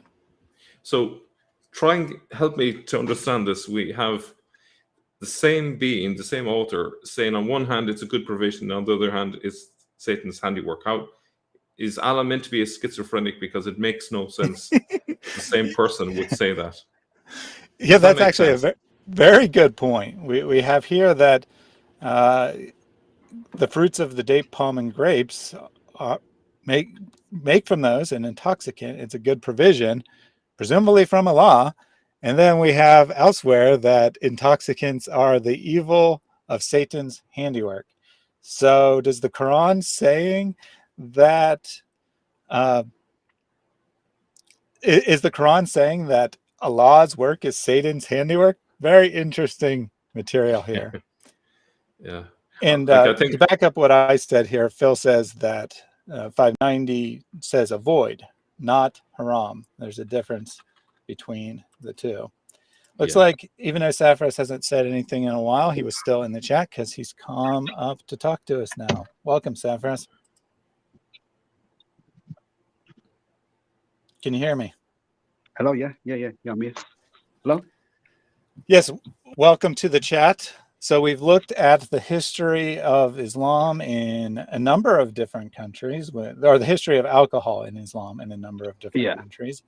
And we've seen that there was generally an attitude of tolerance, that alcohol was allowed, at least in some quantities. Maybe you weren't supposed to get drunk, but alcohol was allowed. So how would you respond to the historical evidence that we've seen? There are a few verses. I think there's one verse where Allah said it's okay to drink it, but then uh, I think there come a point where these Arabs were coming to the mosque drunk. So I think that's where Allah warned them, and I think that's where chapter 5 verse 90 come into it, and it was completely forbidden. And even in the hadith, it says it that these Arabs heard of this Quran verse, and then that was it. You know, it was the end of alcohol. Okay, so that's your statement that it was the end of alcohol. However, the historical evidence doesn't seem to back that, nor do we have any indication of anything in the Quran about being drunk in the mosque. Third, No, if it was about being drunk in the mosque, why isn't it only forbidden to get drunk? Why is it forbidden to drink alcohol entirely? No, but we don't just follow Quran, we follow the hadith. So we have hadiths where the prophets prophet cursed anyone who drank alcohol or served it or made it. So any Yasin's Sunan Abu Dawood, I forgot the number, is a well-known hadith where he said that anyone who makes alcohol, drinks alcohol, serves alcohol, or drinks it is cursed. So in Islam, alcohol is a curse. So how come the majority of Muslim leaders didn't understand this? How come we have the Umayyad Caliphates where alcohol is permitted? We have the Ottoman Empire where alcohol is permitted. And we have the caliphs themselves taking part in this. So if this hadith is authentic and it goes back to the time of Muhammad, as you would believe, then why does the historical evidence contradict your belief? No, but I haven't heard of any companions of the Prophet drinking alcohol after he died. It probably let me see, centuries after around the Arab world where some were drinking it, but in the day, yeah, that was after him. But whilst he was alive, there is no companions of his drunk alcohol, and after he died as well, there were no companions of his Ali, Abu Bakr, any of them who drank alcohol. So whoever drank alcohol after him were deceived by the devil, according to Islam, because according to your interpretation of Islam. Because in the Quran chapter 5 verse 90, Allah clearly says it in chapter 590. He says it, alcohol is the work of the devil. Alcohol is the work of the devil. So anyone drinking it is deceived by the devil. Simple. So tell me about this verse that says it was a good provision. Was the author of that verse? Can I just finish? So was the author of that verse who said that alcohol was a good provision deceived by the devil when they said that? No. That was early on in the day. Yeah, Allah says in the Quran they are good in alcohol and there is evil in alcohol, but overall it is evil because he knew that in the future is going to be a destruction for the human race, and which we see today we have with evidence. Alcoholics all over the world, alcoholics dying, cancers, everything. Can you just answer this simple question? Is the idea that alcohol is a good provision a true or false statement? He said at that time, yeah. He said no. I just want you to answer it yourself. Is the verse that said alcohol is a good provision? Is that a true or a false statement? I don't want anything other whether it's true or false. True or false. To be honest, yeah. To be honest, I had have actually gone and do my research on that verse, but it does say it was good provision, but. End the day, yeah, it come to a stage where these Arabs were drinking too much of it, and they just got out of control. And then that's when the verse come down, chapter 590, and said, "Whoever drinks it now on, you know." But surely that would mean that only it then if it was banned for those Arabs who got out of control, then the original one still applies. As long as you don't go overboard, you can still drink alcohol. No. It does not say. It does not say if you go overboard. End of the day, it does not say go overboard. It says chapter 590. God knew that the devil's gonna cause destruction to mankind. That's why he said it. That's why he said it. Whoever drinks alcohol has been deceived by the devil. That's chapter 590. Clear cut. So it's not a good provision. Then you're contradicting yourself. You said it was good provision, but now you're saying it's not a good provision. No, but I need to go through that verse again. That verse what you're quoting. To be honest, I need to go. But that before it was hidden. But I need to take the verse out properly because I forgot to take them. I don't think you recognize how contradictory those two verses are. One is saying the direct opposite to the other. One is saying it's good. The other one is saying it's bad. To be honest, I need to go through that verse. I need to go through that verse. So Saffars, we'll come back to that verse in a minute, but I want to throw something else in the equation here. Okay. So in Jannah, there are rivers of wine. Yeah. As you pointed out, the Quran calls wine intoxicants Satan's handiwork. Yeah. Is Satan's handiwork found in Jannah? No. So then what is going on here? If wine is Satan's handiwork and it's in Jannah and there isn't Satan's handiwork in Jannah, you see the contradiction. No. There is no contradiction. There's no contradiction. But if you read the verse in the Quran, Allah says that this alcohol will not intoxicate you. You can drink as much as you can in heaven. That will not intoxicate you. But the one on earth will do. So he's saying that the one in heaven will not harm you. So come on. First of all, you're going to have to be specific. You're going to have to be specific where you're getting that belief from, so we can examine. It's in the Quran. It says that this alcohol will not intoxicate you in heaven. So there's no harm in it. Is the alcohol in heaven made by the devil or by Allah?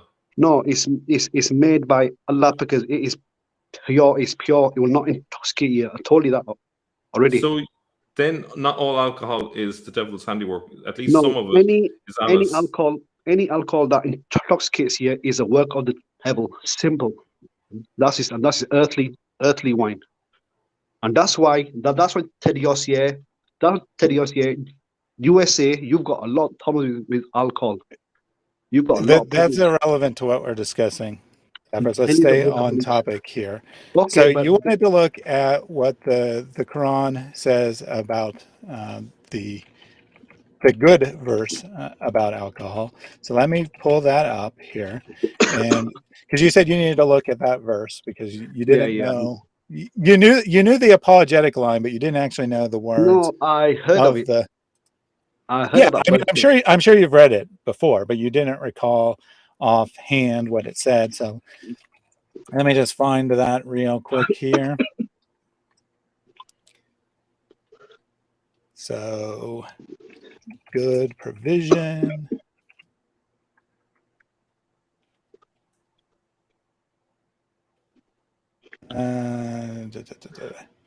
Well, first, so we have the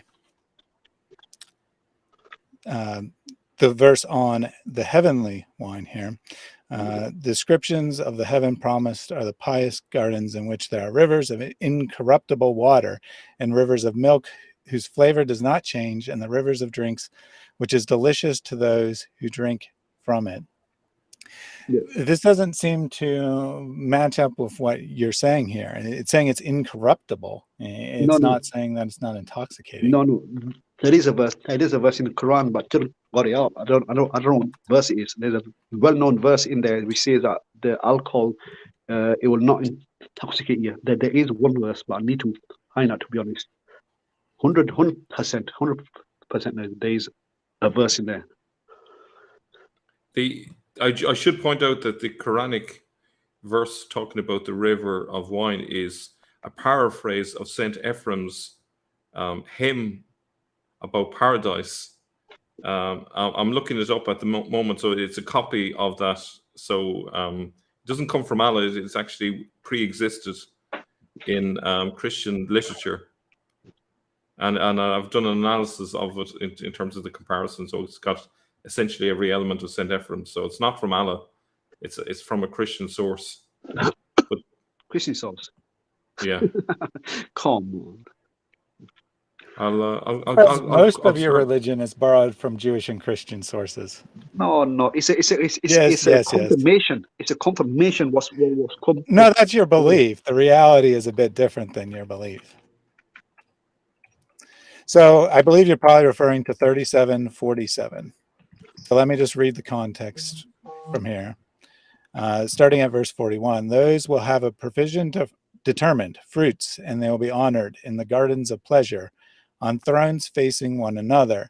Yeah, There will yeah, be yeah. circulated among them a cup of wine from a flowing spring, white and delicious to the drinkers. No bad effect is there in it, nor from it will they be intoxicated. Yeah, yeah, And yeah. with That's them what will be women limiting their glances with large, beautiful eyes, as if they were delicate eggs well protected. I that's guess I me. didn't need to read those last two verses, but so it does say that the wine will not be intoxicated. However, it actually is an interpretation of the translator that this is wine. It actually just says there'll be circulated among them a cup from a flowing spring, white and delicious to the drinkers. And very interesting that the translator is interpreting white and delicious to mean that it's wine. Um, do you agree that? No, never mind. I'm not going to ask if you agree that wine is delicious, because you'll say that you've never drunken wine. Um, but still, I want to drive home this point here, that Allah has taken something which He has forbidden, and then He's promising you that in heaven. Likewise with the girls that it goes on to, He's only giving you 4 wives maximum on earth. And in paradise, you get a large number, which is not necessarily specified, of houris. So why is Allah taking things that are forbidden on earth and then making them part of the benefit you get in Jannah? He's saying that you have to deny yourself alcohol now, but when you die, you get lots of alcohol. Yeah, because it's a test for Islam. Keep away from it. This in this world, and in heaven you will have as much as you want. Simple. But if it's bad, Saffras, if it's bad, it's bad. If it's good, It's not it's bad in good. heaven. So, It's not. which is it? No, but I told you before. This wine will be good in heaven. It's totally different wine to this earthly wine. This earthly wine, you get drunk easily. In there, you won't get drunk. Simple. Totally opposite. So the problem is getting drunk, and we as Christians would agree with that. The problem is getting drunk. Are you saying that Muslims are incapable of not drinking so much that they get drunk? No, well, we've seen around the Why didn't world that Allah just forbid getting drunk? no, If the but problem is getting intoxicated and not alcohol itself, why didn't Allah just prohibit getting intoxicated? because he knew the consequences. People were not able to drink a little cup here and there. Is it possible? We've seen that today in the world. What do you mean it's Three- impossible? Lots of people drink without getting Okay, drunk. okay. So why the World Health Organization saying 3 billion people die every single year due to alcohol? Three I didn't billion. say that no one gets drunk. You said it's impossible that someone can drink without I'm getting not saying drunk. possible. I'm saying millions of people, millions of alcoholics are around the world because they. Okay. So Saffras, if the reason that you can't drink is because some people will abuse it, then why did Allah put alcohol here in the first place? He didn't put alcohol here in the first place. What do you mean He didn't put alcohol? He didn't You're put saying alcohol. that your God isn't in control of what exists in the world? No. Man had alcohol. Man created Yeah. alcohol. Yeah, Okay. through So man made grapes. alcohol. Yeah, through grapes and stuff like that. Why did Allah provide man with the ability to make alcohol? Well, oh my word, that's just like saying to me, yeah, that he said you can't have swine in the Old Testament, but at the same time he put swine on earth. That's the same thing. That's the same question you're asking. Well, actually, that's even more of a relevant example, because man didn't make pigs. So if pigs are bad for you, which first of all they're not any yeah, worse than any other animal to eat. But if they're bad for you, and that's why Allah forbids them, then why did He put them on earth in the first place? he put pigs on here as a test. Keep away from it. I'm warning you. He put the pigs. He put whatever on here as a test for Islam. Just like he told Adam to stay away from the fruit. but Adam didn't. So same thing. This is all a test. Thaddeus, could I share a slide Yep. which shows Yep. St. Ephraim's verse? Let me just get it here.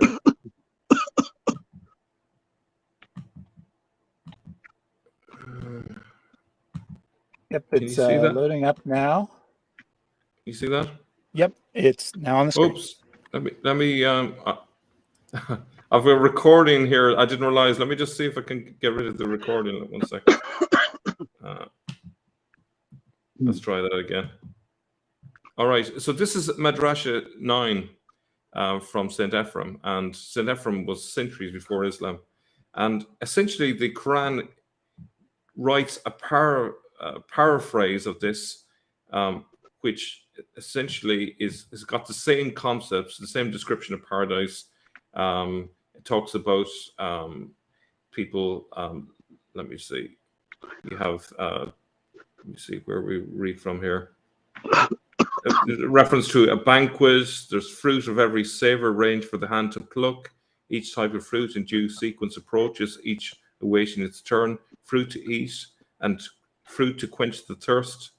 To rinse the hands there is dew and leaves to dry them. This is basically St. Ephraim's vision of paradise that all the Christians in the Middle East would be familiar with, and all the Quran did was write a rehash of this. It wasn't like the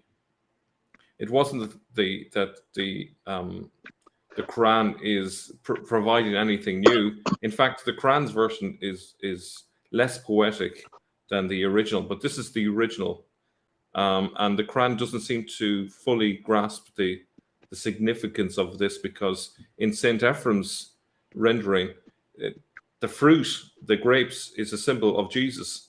So it's essentially talking about Jesus being given to the people who go to paradise. And so it's ironic that the Quran doesn't even get that part. So it's quite a contradiction, I would have thought. No, but the argument is, yeah, if God must have knew that this alcohol is going to cause problems around the world, why did he panic? Why is he this let people dying, rapes, everything due to alcohol? Why did he do this for? He knew the consequences.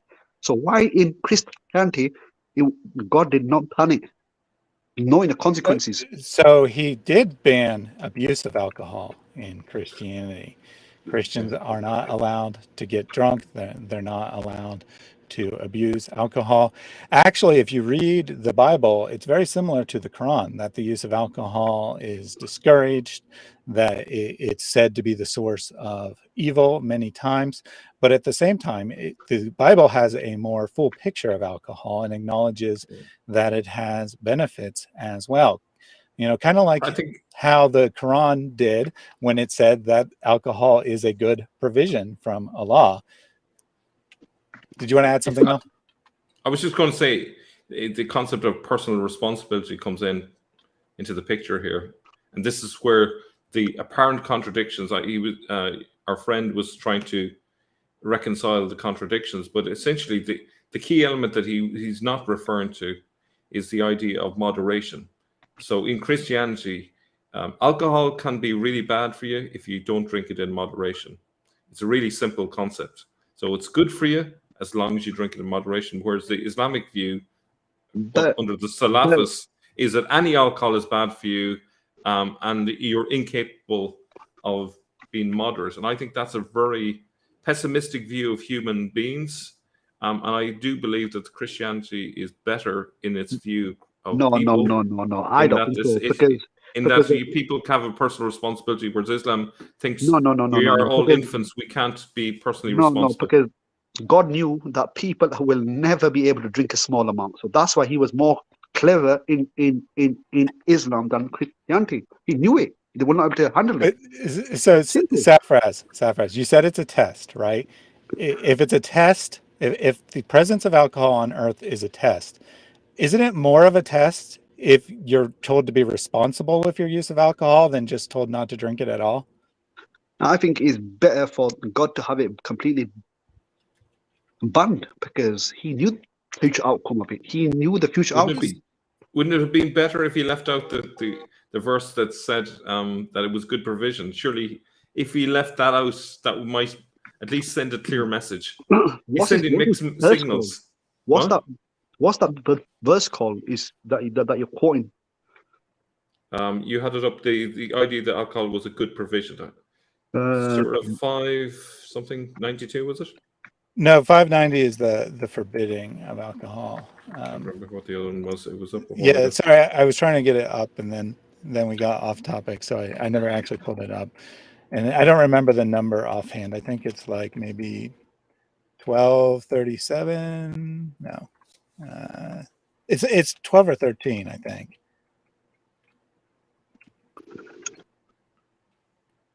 Yeah, it's 12. 6, 7, no, let me see, no. Let's see.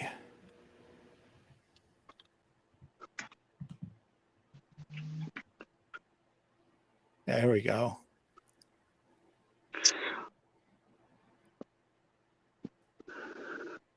1667. 1667. Yeah, 1667. I was thinking 1337, 1667. It's kind of the same thing. Anyway, let me read the verse for you. With some context here. I know that the Quran is not the best at context, but we'll see if there is any context to the verse here. Let me just kind of scan this real quick to know where to start. Okay, let's start with 1665. So it's talking about, this is the first of the various good provisions that Allah has sent. And Allah has sent down rain from the sky and given life thereby to the earth as its liveness. Indeed, is a good sign for the people who listen. And indeed, for you is in gazing livestock a lesson. We give you drink from it which is in their bellies, between excretion and blood, pure milk, palatable to drinkers. And from the fruits of the palm tree and grapevines you take intoxicant and good provision. Indeed, it is a sign for a people who reason. And your Lord inspired the bee, take for yourself among mountains, houses, and among the trees, and in that which they construct. Then eat from all the fruits and follow the ways of your Lord laid down for you. Then emerges from their bellies a drink varying in colors, in which you are healing for people. Indeed is a good sign for people who give thought. And I think the context is important here because it's part of a series of things that Allah is telling you are good. Not only that they're good, but they're signs of his provision for humankind. So you have rain, which brings about life. You have livestock, which provides milk. Then you have fruit trees that provide intoxicant. And then you have bees, which provide healing honey. So you have a number of things that he's saying are good because of the effects that they provide humanity. It's not just that he's saying alcohol is allowed. He's saying that this is something good, and that not that only is it good, it's a sign from Allah, a sign that people should look at and understand that he's the creator of the universe. Not to be honest, on this verse here, I need to go through this verse with somebody more knowledgeable than me. So okay, so you don't have an immediate answer for us. That's fine. That's a perfect. I want to make it clear that that's a perfectly reasonable thing to say. That you need to go and study the verse to see how it makes sense, because that means you're seeing that there is at least a surface level problem here. That it doesn't appear to be. Just let me finish that first. You're saying it doesn't appear at first glance to make a lot of sense, so you need to go and study and figure out how it can be made sense of, which is it's perfectly reasonable. Let me go ahead and read a couple other comments from the chat. This is a bit earlier, but I didn't get to it right away. From Mark 1448, a super chat. Thank you very much for the donation. A drunk soldier is not a good soldier.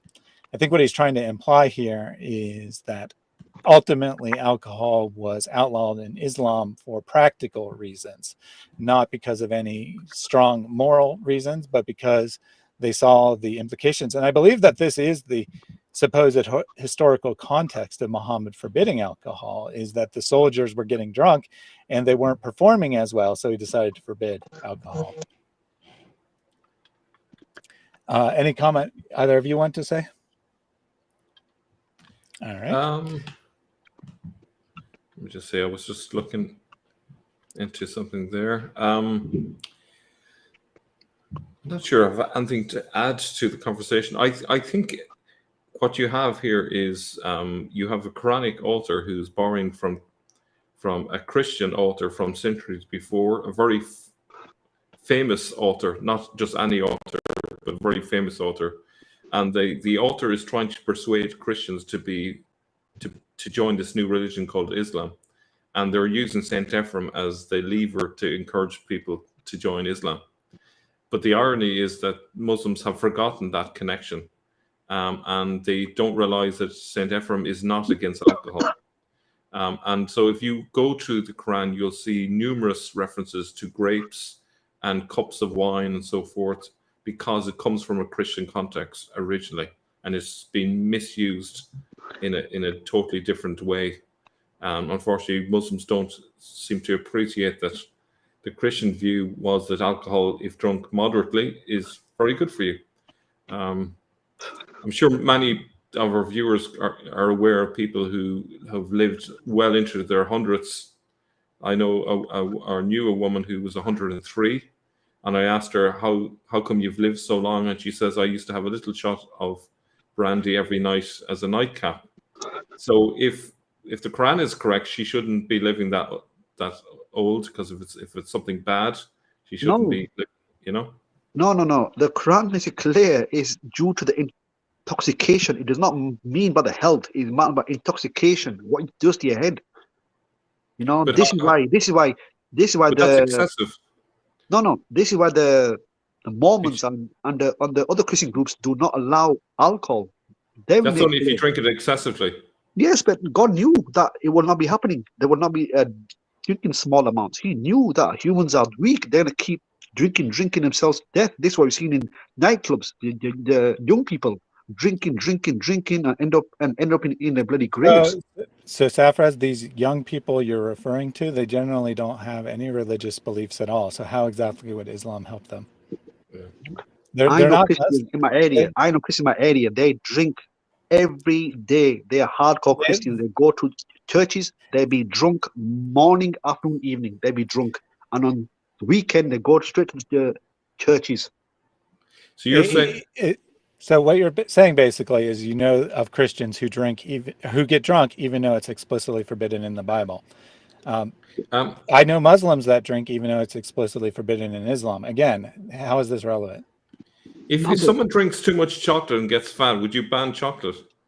Like, where do you draw the line? Alcohol is nothing. The death rate of alcohol, chocolate is nothing compared to alcohol. 3 million people dying due to alcohol. People die of obesity. People get diabetes. Not due to alcohol. Not due to alcohol. One of the biggest causes of deaths is diabetes.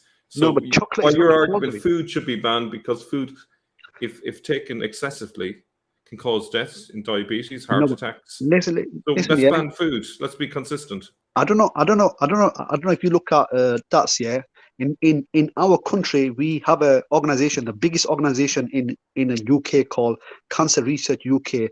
They are warning, even if you drink a small amount, you are at risk of causing cancer. Small, tiny amount, if you drink, is still gonna cause cancers. So then Allah's lying when he says that alcohol is a good provision from him? It's not a good provision. He's contradicting himself. No, well, I need to look at this verse, because I'm looking at some websites and they are saying something else. But to be honest, I need to ask my imam. To be honest, that's fine. So Kire made a similar point as Mel just made. I mean, you can stretch this to food too. Food can be good for you in moderation, but if you overindulge, there are negative consequences. Again, let's just say, for the sake of argument, that any amount of alcohol is bad for you. I don't think that medical research necessarily backs that up. In small amounts, that alcohol has benefits and detriments. But let's just say, for the sake of argument, that's true. It's absolutely true that if you overeat, you eat too much food, or you eat certain types of food that are very bad for you, things very high in fat, things very high in sugar, that you will have negative health consequences. Allah did not forbid those, and he didn't even forbid overeating. No, So he does. So what is your argument isn't working here? No, You're saying that the reason Allah, if you're going to say that it's up to people to eat responsibly, I will agree completely. But you're saying that alcohol has to be forbidden absolutely because people can overindulge in it. Because if you eat here, it's not going to cause you intoxication.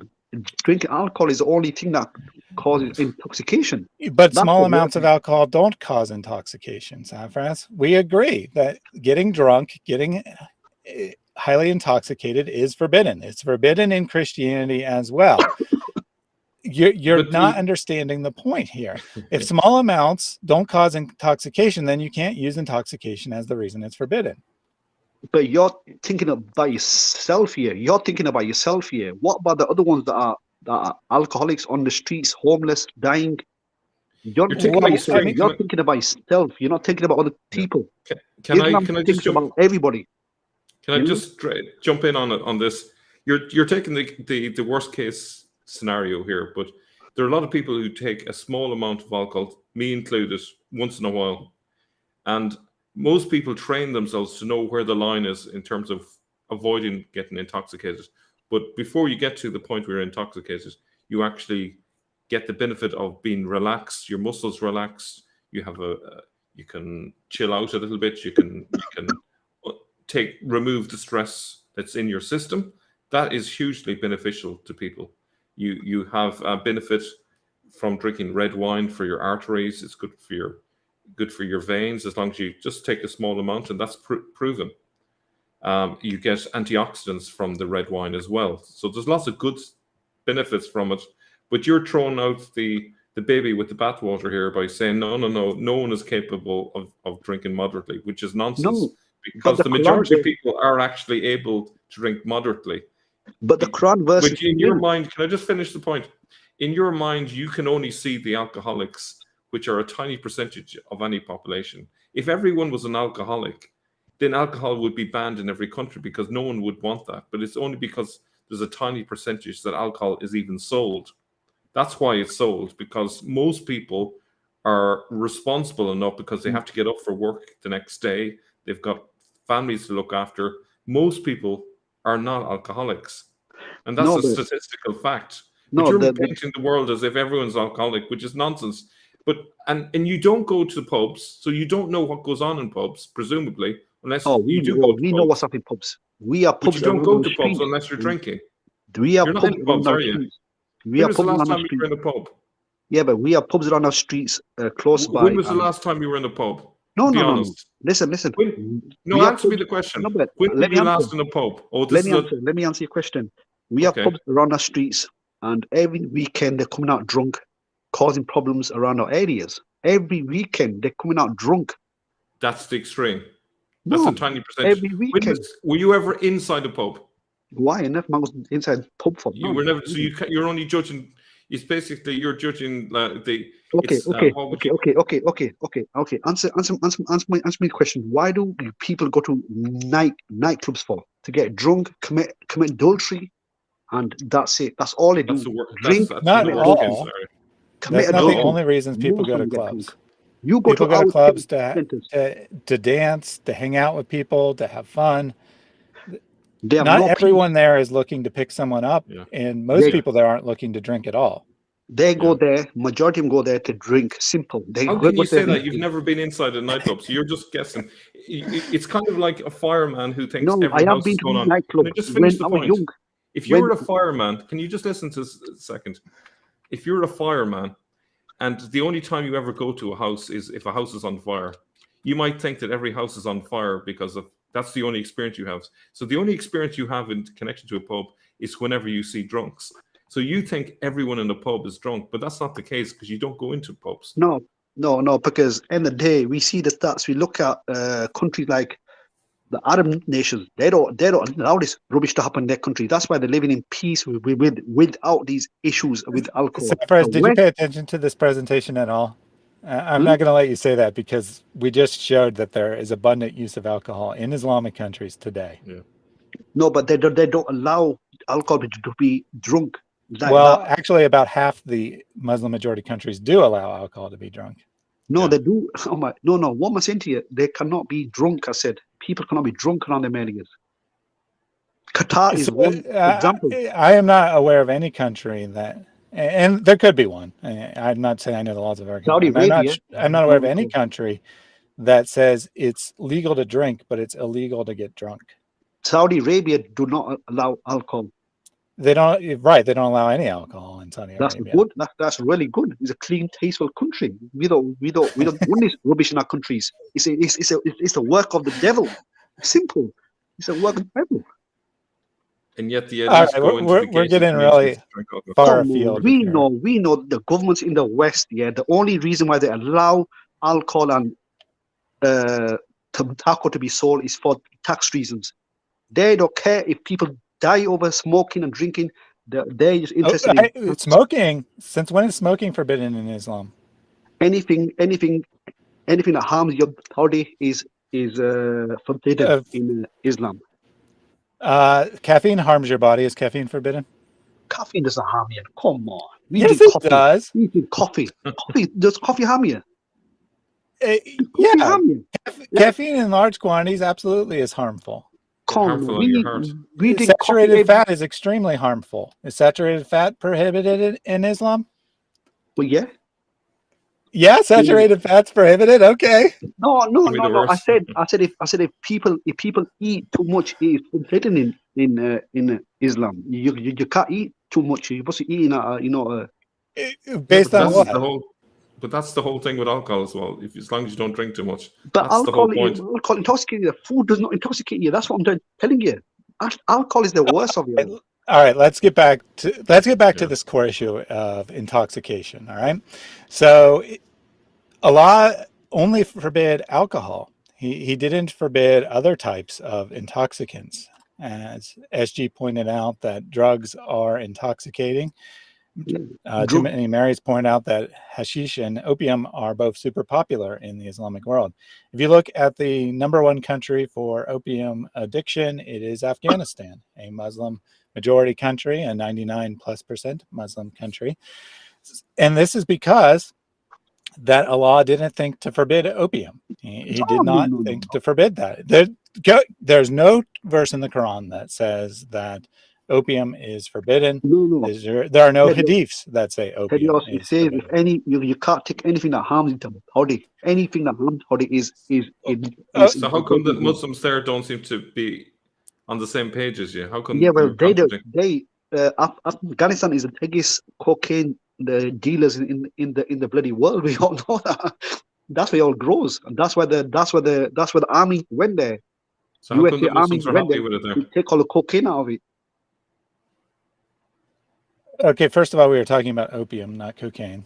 Completely different opium, drugs. whatever. It is forbidden. Anything that harms your body. Well, you say whatever, but you're giving highly different information because you don't actually understand the issue, and you're just throwing out words to try to answer the problem. Opium comes from the region of India, Pakistan. That's where it originated from. Yeah. This is an area that early Muslims had contact with. It's a drug that Muhammad probably knew about. And yet it is not forbidden in the Quran, it's not forbidden in the Hadith. And because of that, because they know that alcohol is forbidden and they know that opium is not explicitly forbidden, people will often use opium as a substitute for alcohol in these countries. So why, if the problem is that it's dangerous for you to use, why does Allah not forbid it explicitly? And where does he ever say anything that harms you is forbidden, as you keep claiming? I need to check that. I need to check the verses out. Ted got all these verses together and bring them along, because I know there's a verse or hadith or verse says it. You can't have anything that harms your body. I have never heard a Muslim say that. I'm not saying that such a thing doesn't exist, but I've never heard that. So if you can look that up and post it in the chat later, I would love to take a look at that. Doesn't Islam harm the body? Huh? Islam harms the body. Listen, you stand on that logic. They said we can't not. We have to pray 5 times a day. That is good for our health.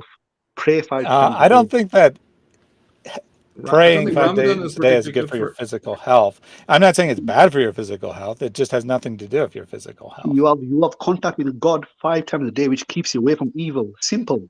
It keeps you away from the devil.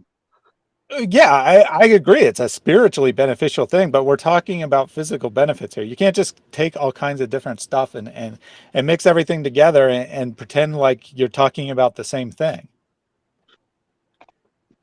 Yeah, well, Islam is a healthy religion, one of the most healthiest religions around. Simple. It forbids intoxicants. Where do you get that from? Where do you get that Islam is one of the most healthiest religions? Where do you get that statistically speaking? You can point out alcohol. You can point out deaths from alcohol. What else can you point to? Because I can point to a lot of things that are inferior in the Islamic world. For example, lifespan is much shorter. So where do you get the idea Lifespan is that much this is? shorter.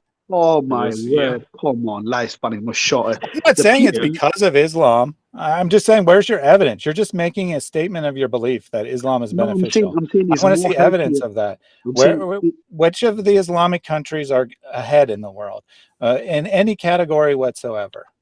I'm saying I'm saying Islam is more healthy than Christianity. Easier. Yeah, Okay, you're can I just saying it, but where's your evidence? Because you Christians are dying of alcohol every single year. No, that's not true, Safraz. can I That's not true. can I introduce a statistic, please? Yes. People in Muslim countries in 2013 had an average life expectancy at birth of 67 years, 4 years below the global average. So Islam doesn't result in higher life expectancy. No, it depends which country. If you're from Pakistan, some people are from Africa, Muslim. The average is That's all 67. culture. That's all culture you're talking about. 67. It's 4 years below the global average. So, Safraz, the number one country in the world for life expectancy is Hong Kong. Is that a Muslim majority country? No, it depends what they eat there compared to, because we know the West. So you're saying that food is the main reason why you live longer. It's actually genetics, but let's say it's food. If the main reason that people have longer lifespans is that they eat better, how come Allah doesn't say anything about what you should eat in the Quran, other than saying that pork's forbidden? That's literally the only thing he says about what you should eat in the Quran. Yeah, but Hong Kong. Did he say Hong Kong? He said, yeah. Yeah, Hong Kong, Japan, Macau, Switzerland. Those are the top four. I can go on, but Well, these couldn't must be eating healthy. That means they must be exercising, because when I see Chinese and all these the Hong Kong people, okay. they're all So you said diet and exercise. You said diet and exercise. Where does Islam teach you good diet and good exercise? it teaches you that that eat Where? normally, do not eat excessive. Where? In the Quran. It's not about excessive eating. You just said it's about what you eat, first of all. And second of all, where does it teach either thing? Where does it teach what to eat? Where does it teach how much to eat? Where does it teach to exercise? Those are the things that you just said contribute to lifelong lifespan. And I agree, those are things that contribute to a long lifespan. But you're asserting that the reason that Allah forbids alcohol is to increase your lifespan, to decrease your risk of dying of alcohol poisoning and whatnot. Then why doesn't he say all these other things that are very important to lifespan? No. Tobacco use is a much higher correlated with early death than alcohol use. So why doesn't he forbid tobacco? No. I've already explained it. Chapter 590 is only about intoxication. Yeah, exactly. That's what it's about. I agree. 590 has nothing to do with forbidding unhealthy foods. We're agreed. The problem is that you're asserting that the reason he forbids it isn't because of religious reasons, even though everything else in that paragraph has to do with ritual purity. Thus, we can assume that alcohol probably does as well. But we're ignoring that. We're going with your theory that has something to do with human health.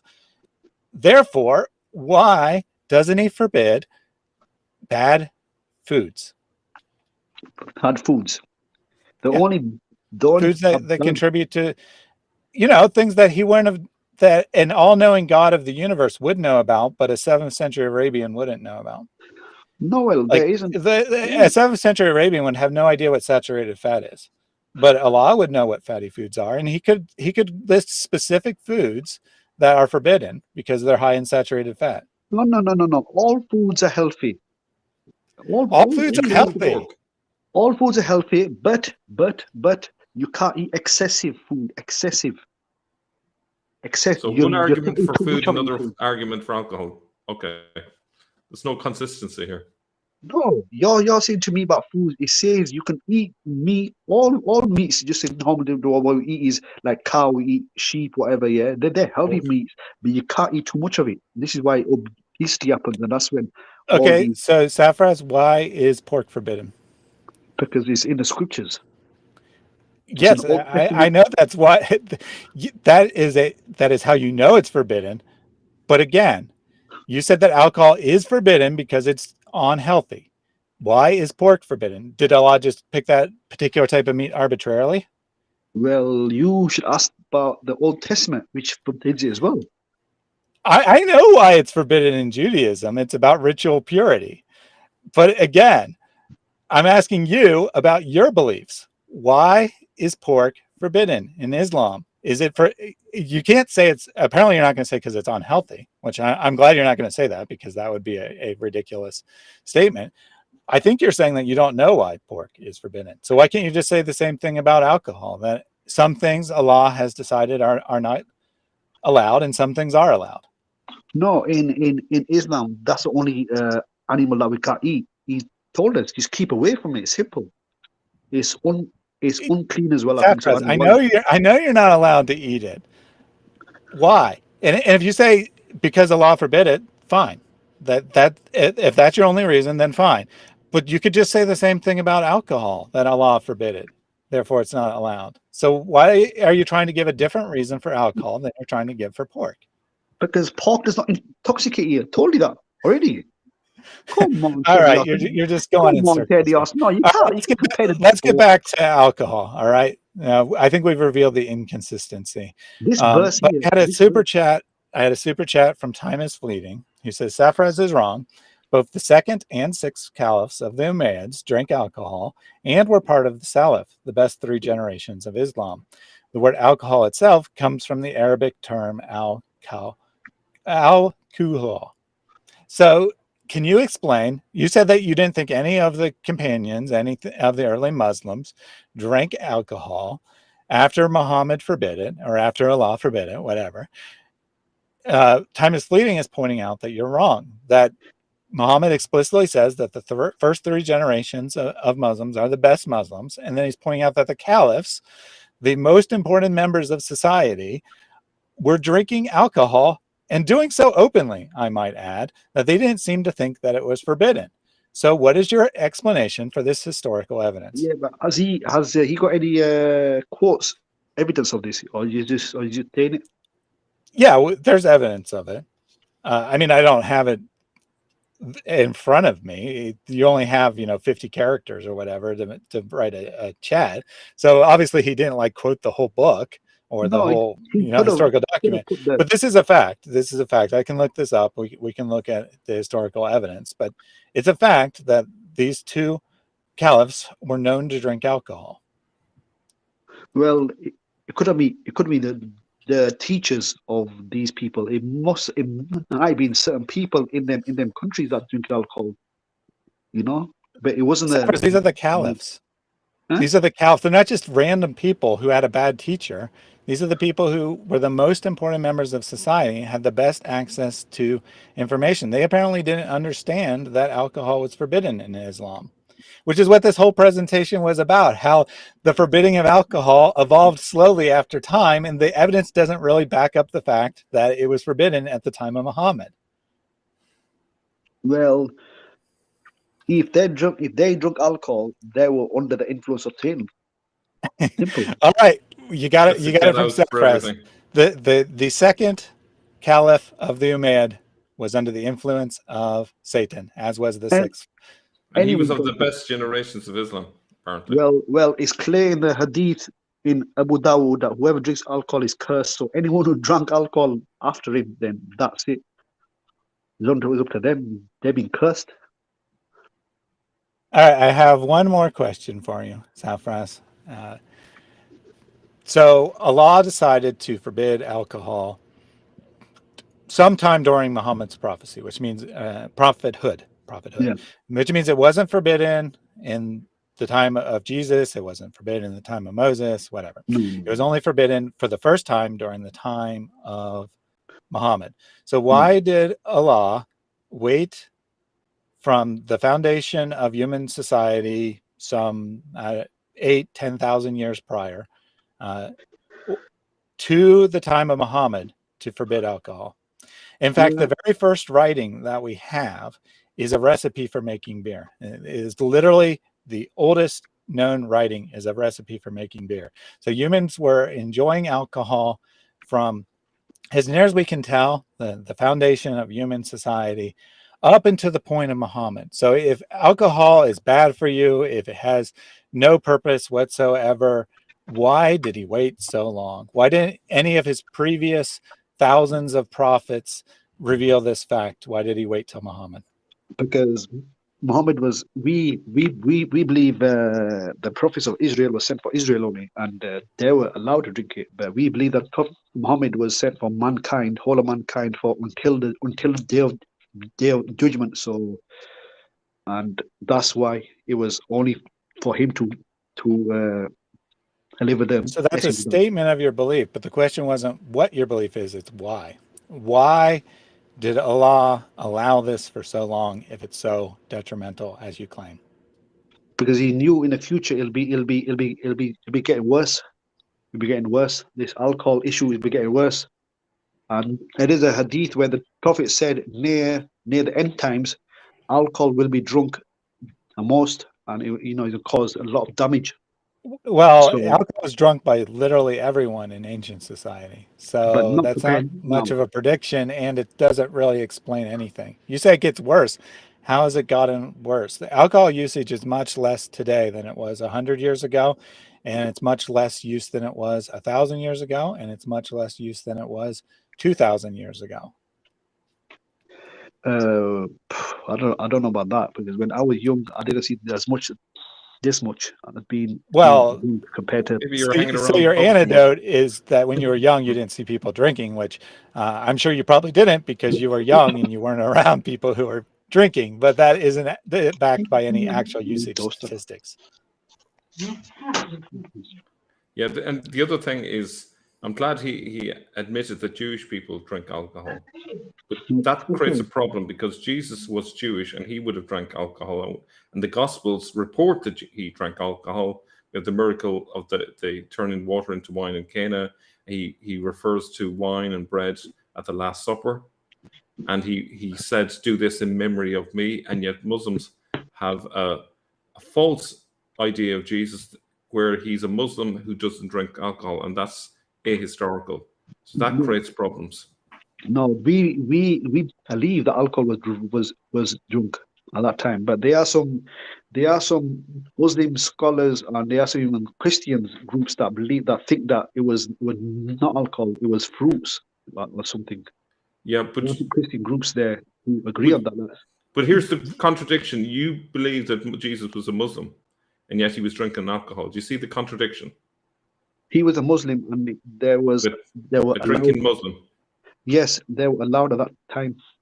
So your definition of Muslim is much wider than people would normally use the word Muslim. A Muslim is in the day that at that time there were different laws at that time. But at the time Muhammad, he was a fine prophet, and he was given the revelation to have it completely in hand. Because there were Arabs coming into the mosque, coming in drunk and praying, and God got angry with them and told them straight on alcohol. But that's a reaction. But how can there be an eternal Quran if Allah is reacting to a situation in a mosque? That you can't have a text that's meant to be eternal, and yet it's because Allah supposedly reacts to a given situation at a particular moment in It time. would Surely not. he would have known. No, he planned it. He planned the future. He planned the future. Allah knows the future, so he thought, okay, at this time I'm gonna completely plan it completely. Simple. He knew the future. You If he knew say the you like to future, he say wouldn't have said it simple, was good provision. right? You like to say simple, Safraz, but all you actually do is state your belief. You don't answer any of our questions as to why, and that's because the why is the hard part. It's easy to state your belief and say simple. It's much more difficult to actually think about it and see the difficulty that we're raising here. You believe that the Quran is the eternal word of Allah that existed before the foundation of earth. Yeah. You, in theory, believe that the same Quran was revealed to previous generations, that all of the prophets, and not just the prophets of Israel, but all the other prophets that there's no evidence of, all 124,000 of them or whatever, that the prophets sent to literally every nation, according to the Quran, that they got the same message. Yet you're telling us that alcohol was forbidden during the 7th century because people were getting drunk in a mosque. It was not just for that reason only. It was not just for that reason. It was planned by God. It was planned by God when To he change the message. No, it was planned. I told you he knew when to have it banned.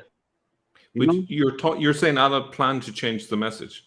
He planned to send the revelation to ban alcohol at that time when the final prophet Muhammad come. That's when to ban it. But he was the final prophet for the whole mankind. So you're agreeing with me? He planned to change the message. So he had a different message once. He changed his mind, and now a new message. At one point, he allowed alcohol, but then when Muhammad come as a prophet, we believe, and that's when the revelation comes for whole mankind to keep away from this drink from now on. Simple. Well, it's not simple because you said it was a good provision according to the Quran. Right. And then it was Satan's handiwork, and then it became Allah's handiwork once it got into heaven. Okay. So this keeps changing. And Jesus drinks alcohol, and yet he's a prophet who's meant to know the truth from Allah. And yet he doesn't know that Allah was planning to change the message about alcohol. No, but Jesus is only prophet. See why I'm confused? There's nothing to be confused about. At that time when Jesus, it was allowed to be drunk. For example, you Christians say in the swine, pork was forbidden in the Old Testament, but in the New Testament, God changed his mind and he said that you can have pork. So same thing as alcohol. So he didn't change his mind. We have a very different belief than that. We believe that Jesus fulfills the law, that the laws surrounding ritual purity were put in place to demonstrate that it was impossible for a human being to keep these laws. Jesus alone fulfills these laws, and then he abolishes them because he has the authority to do so. The symbolic that the ritual purity laws were only for the nation of Israel, and they're always only for the nation of Israel. The nation of Israel is no longer a thing, biblically speaking, after the time of Jesus, because the chosen people now becomes all humanity. That the select group of people who were chosen to demonstrate how the human ideas of how things work will never work were designed to be the light for the Gentiles. But it's only through Jesus, it's only through the coming of Christ that that light is actually shown upon the world. And the mission is expanded from the chosen people of Israel to all of humanity. Everyone is brought into the family of God under Christianity. So we don't believe that he changed his mind. We believe that this was always laws that were only temporary for the nation of Israel. But I don't see anywhere that disciples after Jesus ate swine. I will be very surprised if they ate swine after Jesus. Never will I believe that they ate swine. Never. Well, The you've just picture. declared that you're immune to evidence because you said No, I would because never believe it, even if I showed you evidence that they did. And it's fine. Bo Where? Rudder, Bal Rudder corrected me. I did say abolish. I didn't mean abolish, and that was just me misspeaking there. He doesn't abolish the law, right? He fulfills the law. He completes the law. The law no longer has a purpose. Abolish could imply that he got rid of. Rather, it's that it no longer has a purpose. It no longer is binding on us because us as Gentiles, us as people who've been grafted into the family of God, are not part of the nation of Israel. We're not part of the chosen people. Those laws are not binding on us because they're national laws for a purpose on that nation, which ceased to exist with the destruction of the temple in 70 AD. I know, but that's a yeah, but that's where we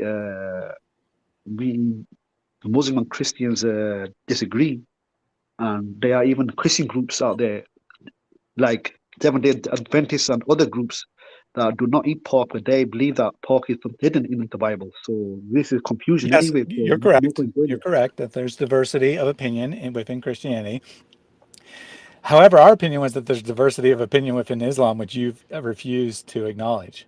No, there is no diversity there. End of the day, in Islam, it's strict. You can't eat pork. You can't drink alcohol. Simple. There's nothing diversity about that. No scholar in Islam will tell you you can eat alcohol. You can drink. No, you can eat pork or drink alcohol. Sufis drank alcohol. If any scholar says you can have pork and drink alcohol, he is not Muslim. Simple. He's a kafir. All right. So, in request to your evidence earlier from Time is Fleeting, here's the quote from the sixth Caliph Walid ibn Abdul Malik. It is not true that Al-Walid was kafir or zindiq, yet he was known as a drunkard and a homosexual. This comes Imam from Imam Dabi Dahabi. Tariq al-Islam. I need to go for that one. That is bad. So, Like I told before, if anybody drank alcohol after the Prophet, if any of these people whoever they were, who drank alcohol, they were under the influence of Satan according to Islam. all They're right. Yep. cursed. They're cursed. You asked for the historical evidence, so Yeah, I wanted to give you the that's right. historical But this, evidence. You're fine throwing the sixth caliph under the bus. I will do. I don't think Anyone. that you're really considering the implications here, though. If you want to say that the early rulers of Islam were not Muslims, that they're under the influence of Satan, I think you have a lot more severe problems than questions about whether whether alcohol is forbidden in Islam or not. Because I've told you before, Terios, that the main companions at the time of Prophet Muhammad, after he died, they did not drink alcohol. Abu Bakr, Ali, Uthman, Umar, or the wife, they never drank alcohol. It must have happened afterwards, because it's in the hadith. The Prophet said, "Whoever drinks alcohol is cursed." Simple.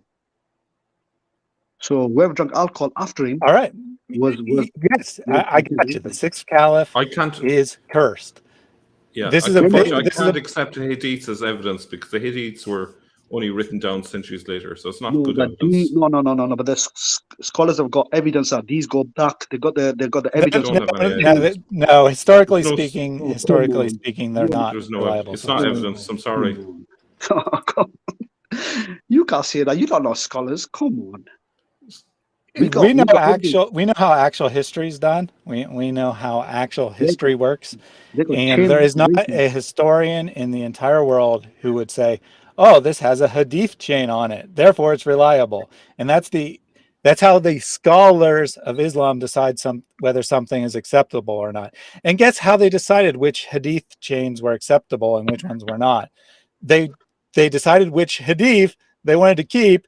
And then they decided that those chains were reliable, and thus anyone who puts that same chain on some other hadith, it becomes reliable. It has nothing to do with actual history. Yeah, here's the scary thought for you. The hadiths are fictional, and so are the chain of narrations are also fictional. Who said that? Who said that? They are. Who said There's that? no evidence for them. They should have been written down in the 7th century. No, no, no, no, no, no. They were No, no, written. no, no, no, no. Simple. We have No, we no, have no, no. chain, Simple. we have evidence of the people going all the way back. We know the You history. don't have and any everything. evidence. All you I have is guarantee you. you I only have have the bit at the end that could Mel, have been invented. Sapraz, the biographies of the Hadith writers, those come way after the Hadith themselves. Mel, So it's Mel, all yeah, invented. Mel. I have That's inventing evidence to justify the And conclusions you making the already claim made. even bigger. So if the claim is not accepted, you make the claim even bigger and bigger and bigger, as if that were evidence. It's just Mel, ridiculous. Mel. The problem you have. I've seen you on Jay Smith's channel, but I have never seen you debate any scholar over Islam. I've never ever seen you debate anybody. You just talk around. He's on this debating you right now. No, I am not a scholar. He has not I'm a debated researcher, any I'm not a debater. Yeah? Not- No, that's a Sapraz, researcher. not everyone needs to debate. You're a Google scholar. You're a Google scholar. That's what you are. Most scholars never debate. You are a Google scholar. You are not a proper debater, so you can't talk. I'm not a debater. I leave it to the debaters. So that's what I'm Debate saying. is something very, Sapraz, debate is something very different than scholarship. No. If you have a claim and you're strong on evidence here that you know that the hadiths are not from that, He's discussing the evidence with you now. Yes. If you have a scholar that's willing to discuss the evidence with us, have them contact me and we'll set something up. We're not afraid to discuss this, but having a debate is not the same thing as discussing evidence. They're completely different things. No. I'm on about dialogue, not a debate. Sorry about that. It's a dialogue. Yeah. So let's have a dialogue. If you can find a scholar who's willing to dialogue with us about the use of alcohol in early Islam, we would love to talk to them. Hadiths I'm on about. Okay, fine. That's even better. That's an even better topic than the narrowing it down to alcohol. If you have a scholar that's willing to debate the historical reliability of the hadith with us, just dialogue with us. I mean, not debate. Not a formal debate. Right. The problem with this is that any critical scholar will not be accepted. The only scholars that will be accepted will be Islamic scholars who already believe this stuff. So it's a circular argument. Anyone who actually does historical critique will not be accepted as a reliable scholar. So we get nowhere from the beginning. No, but the thing is, Mel, I have not seen a single historian or a single non-Muslim from the West challenge a Muslim scholar on this issue of the hadith. Not in a single. Then you lied.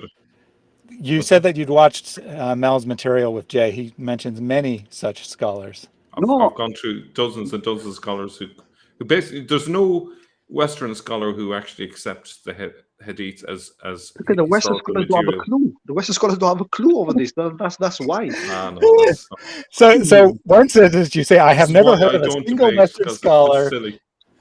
I've never heard of a single Western scholar who discards of the hadith. Then we tell you that there's many, and you say the Western scholars are not reliable. They don't have a clue what they're talking about. No. I said I've not seen a single Western scholar challenge a Muslim for a debate on this issue. Never. Why? Why? Because they're scholars. Again, Sapraz, debaters generally are not scholars. The way it works in the academic world is academics write papers and then they're peer reviewed, and that's how it goes. They don't go on YouTube and have silly debates on YouTube. They actually do it in an academic way. They write papers, they respond to. So any Tom, you can just write papers in the West and say, look at this. No, they do peer review. No, that's not how rubbish they're thrown out. That's not how it works. Technically, anyone can write a paper, yes. But to get it actually published, it has to be credible and it has to be peer reviewed. I'm talking about being published in a reputable academic journal, not on someone's own website or something. It has to be peer reviewed, has to go through scrutiny. And how scholars actually debate is they write papers responding to someone's claims. They say, so-and-so said this, but I think the evidence says this. That's how actual scholars work out the truth of these matters. So you're not going to see a scholar making a public debate. The number of people who are involved in academia and involved in public debate, you could probably count on one hand, and that's across all fields. So not just people talking about Islam, but all fields. Debates are not productive in terms of getting at the truth. Whereas, through the peer review and writing papers. That's how the truth is No way. determined. We can have people that that talk rubbish, because we all also have Western scholars who coming out with the New Testament. They're saying that New Testament cannot be reliable, and we have evidence of it. They're saying the same thing about everything, about Christians, Muslims. They're saying about the same thing. So you can't. Where are they debating? Where are these Look at people debating? Well, first of Bart all, these Ehrman. things came out hundreds of years. Yes, Bart Ehrman is one Bart of the Ehrman is the 5 people main who's number involved one, in academia and debates. and he's the number Congratulations. one guy. He's the number one guy that's coming out writing Yeah, he's the books only and books. He's the only actual academic that publicly debates this. No, I'm saying that he's one many that's wrote on this issue that the Gospels cannot be trusted. They have no evidence of this, whatever. Yeah, whatever. They say the same thing about Christianity. They say the same thing about Islam. So they can't be trusted for me. No Western scholars can be trusted for me, to be honest. We All are right, on so let's wrap this up, because as Bill Rudder pointed out, this is completely off topic. You completely misunderstand how academia works. But the real point was here, if you can point to a Muslim who is willing to debate to discuss the reliability of the Hadith literature that you trust and is willing to talk to us, have them contact me. I'll set something up. Simple, to use your word. All righty. So I want to wrap this up now. Thank you, Safraz, for joining us today. It was adventurous as always. I just want to read a couple comments from the audience, but we're about to sign off. So I'm saying thank you for joining us, and we'll see you again next time, probably.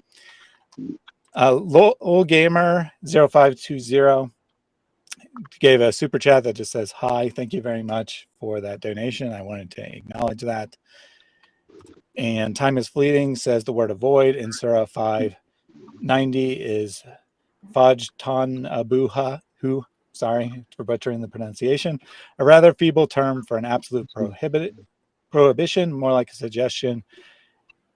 As for it being an abomination, so is divorce, which is halal, which is my point, that 590 is the best Quran verse against the use of alcohol, but it's not an absolute prohibition. It just discourages its use, which is the same thing that the Bible does. It's only in the Hadith where you get the absolute prohibition against alcohol. And as we've seen, the Hadith do not jive with what actual early Muslims were doing in practice. No, you can't say that. You can't say that, because the hadiths, the Prophet said it, that the alcohol is cursed on those who drink alcohol. I just said that it's only in the Hadith where you get that. I acknowledge that the Hadith prohibit alcohol. None of these You're just agreeing with me, Safraz. No. The Hadith were not written down till 200 years after the purported time of Muhammad at the earliest. And we're talking about people who lived before they were written down. You believe that they're reliable. The historical evidence doesn't back you up. Oh, come on. You can't say that, Tedios, man. Come on. I can say that. We can say the same and you, all you could respond is, I haven't discussed, or Mel hasn't discussed this with a scholar. I gave the invitation. If you want to discuss it with me, we can set up a stream where we just discuss the historical reliability of the Hadith. If you don't want to do either of those things, then that's fine as well. But we're not going to continue debating it right now, because I'm trying to wrap up the show. Yeah. Okay, but shall we just wrap up, just a conclusion between the two of us? Yes. So I'll go ahead and take Safraz out. Again, thank you for coming today, Safraz. I do appreciate that you have the guts to come and discuss Islam on like the vast majority of Muslims. For all the bad things that people may say about you in the chat, I do want to give you credit for having the guts to actually discuss these matters, because most Muslims will just say, I don't want to hear this, and go and leave. All right. So your closing thoughts, Mel? I think the main thing that Muslims have to consider is that there are contradictory attitudes towards alcohol in the Quran, which can be reconciled if they accept the idea that these are different opinions that are being recorded in the Quran, and what ties them together is the idea that as long as you are moderate in your use of alcohol, then it's accepted. There's no 100% prohibition, because otherwise the verses that refer to alcohol as a good provision wouldn't make any sense. The idea that a reward of wine in heaven somehow ties in with alcohol being Satan's handiwork doesn't make sense to me. I don't buy the argument that it's only the devil's handiwork if you feel the effects of intoxication. Well, most people who drink alcohol never feel the effects of intoxication, because most people don't go to the extent of getting drunk, because they have maybe one or two drinks and leave it at that. So I don't really buy that overall argument. I think the case was made that alcohol is being drunk publicly and privately in most Muslim countries, not only just today, but down through the centuries as well. So I'm sure the hadiths that say that those who drink alcohol are cursed are a feeble attempt, probably by an Ottoman writer, to curtail the excessive drinking that was going on at that time. There's no evidence that these hadiths ever came from the 7th or 8th century, and they were often used to strengthen a political party in the society, usually in Persia. You scored points by producing a hadith that somehow emerges out of the ether. For example, you have Shia and Sunni-based hadiths that contradict each other. So that's another issue, but that'd be for another day if we talk about hadiths. Yeah, obviously we're focusing in on alcohol here, but like I said, to Safras or to any other Muslim who happens to watch to this point in the thing, if you think that you can defend the historical reliability of the hadith, I would love to have that discussion with anyone, anytime. I just need someone to contact me, because my expertise when I study Christianity is on the historical argument for Christianity. I have a very strong foundation in how history is done, how people decide what is historically accurate and what is not. All of history, essentially, with as far as from the point when humans started to do writing, as far as recorded history goes, it's almost entirely based on documents. Archaeology can supplement our understanding, but almost all of our knowledge comes from documents. And understanding when a document is reliable and when a document is not reliable is the very foundation of how history is done. And when we look at the hadith using the methods that historians use, they are not remotely historically reliable. There may be elements of truth here and there. Memories can certainly be preserved for a period of 200 years, but the idea that this hadith chain is legitimate, no actual historian would care the slightest bit about the hadith chain. Indeed, ironically, when historians actually try to look at the hadith and determine the actual history, they actually consider a full hadith chain evidence against its reliability, because it shows that it's a late development. The earliest hadith that are not found in the canonical collections, they don't have this.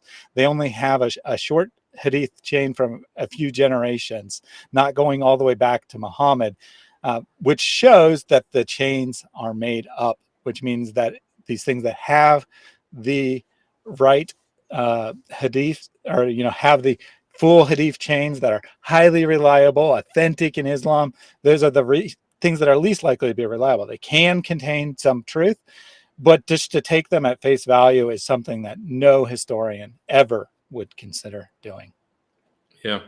I think if the hadiths were in conjunction with actual written hadiths that could be dated to the 7th century, then yeah, you could actually go, well, then there must be something to it, but there's nothing in the 7th century, in terms of documentary evidence. So I think you can throw that out. And just to close out here, Joseph Schatt, which I assume is a historian in this actual field, and, talking about this stuff. I don't know his work, so I can't say that for a fact, but he says that early hadith collectors didn't consider it important to collect a full isnad. Backing up what I just said. Yeah. It was later Muslims who improved the isnad by filling in the gaps. The criteria these scholars use, hadith science, is completely and totally unreliable. And in fact, it does the exact opposite of enhance reliability of these sources. So thank you all for joining us. Many thanks to Mal for coming and presenting this today. Very interesting look at alcohol and Islam. Perhaps the thought that we should take away more than anything else is the thought that we started with, and that's that the Salafi Islam is a small minority of Islam even today. Even though they dominate the online discussion, they only make up a small percentage of Islam, and it's an innovation of the last 100 years. So don't mistake Islam for what Salafis say today online. Islam has a diverse history, a history very different than the standard narrative that we hear over and over again on YouTube. Any last words from you? Ted, I think that's a great summary. Yeah, I have nothing to add to that. I think this is a topic that we'll come back to again, because there's probably an awful lot more to that story. I'm sure there's other sources that might clarify certain aspects of that history. But I think the thing that I kind of go away with is I'd love to know when the concept of abrogation came in, because I think that if we could nail down when that was first discussed by scholars, I think that would be very helpful in terms of determining the smoking gun in all of this, because I think there'll be a before and after. Before it, you'll see that people didn't have a notion that this rule that alcohol was forbidden was particularly strong, and it was only when the notion of abrogation came in that there was the beginnings of a prohibition, But yeah, it's a big topic. Hopefully, I've given it or done it some justice, even though it was a kind of a skim through the main points. Yeah, I think that this is a great presentation. I suggest you take this material and you use it in discussions with Muslims, because if there's two things that every Muslim will claim is universal in Islam, I shouldn't say every Muslim, since it's obviously not really universal, but two things that even nominal Muslims who don't practice the religion at all will most often say about Islam, it's that it forbids alcohol and that it forbids pork. And we've just seen that in reality, the majority of Muslims throughout Islamic history did not actually forbid alcohol in an absolute sense. Yeah. So thank you for joining us today. I'll have a scripted video out this week, hopefully, looking at recent development in Uganda. So stay tuned for that, see what that's all about. Thank you all for joining us today. Have a great week. God bless. Go and serve the Lord.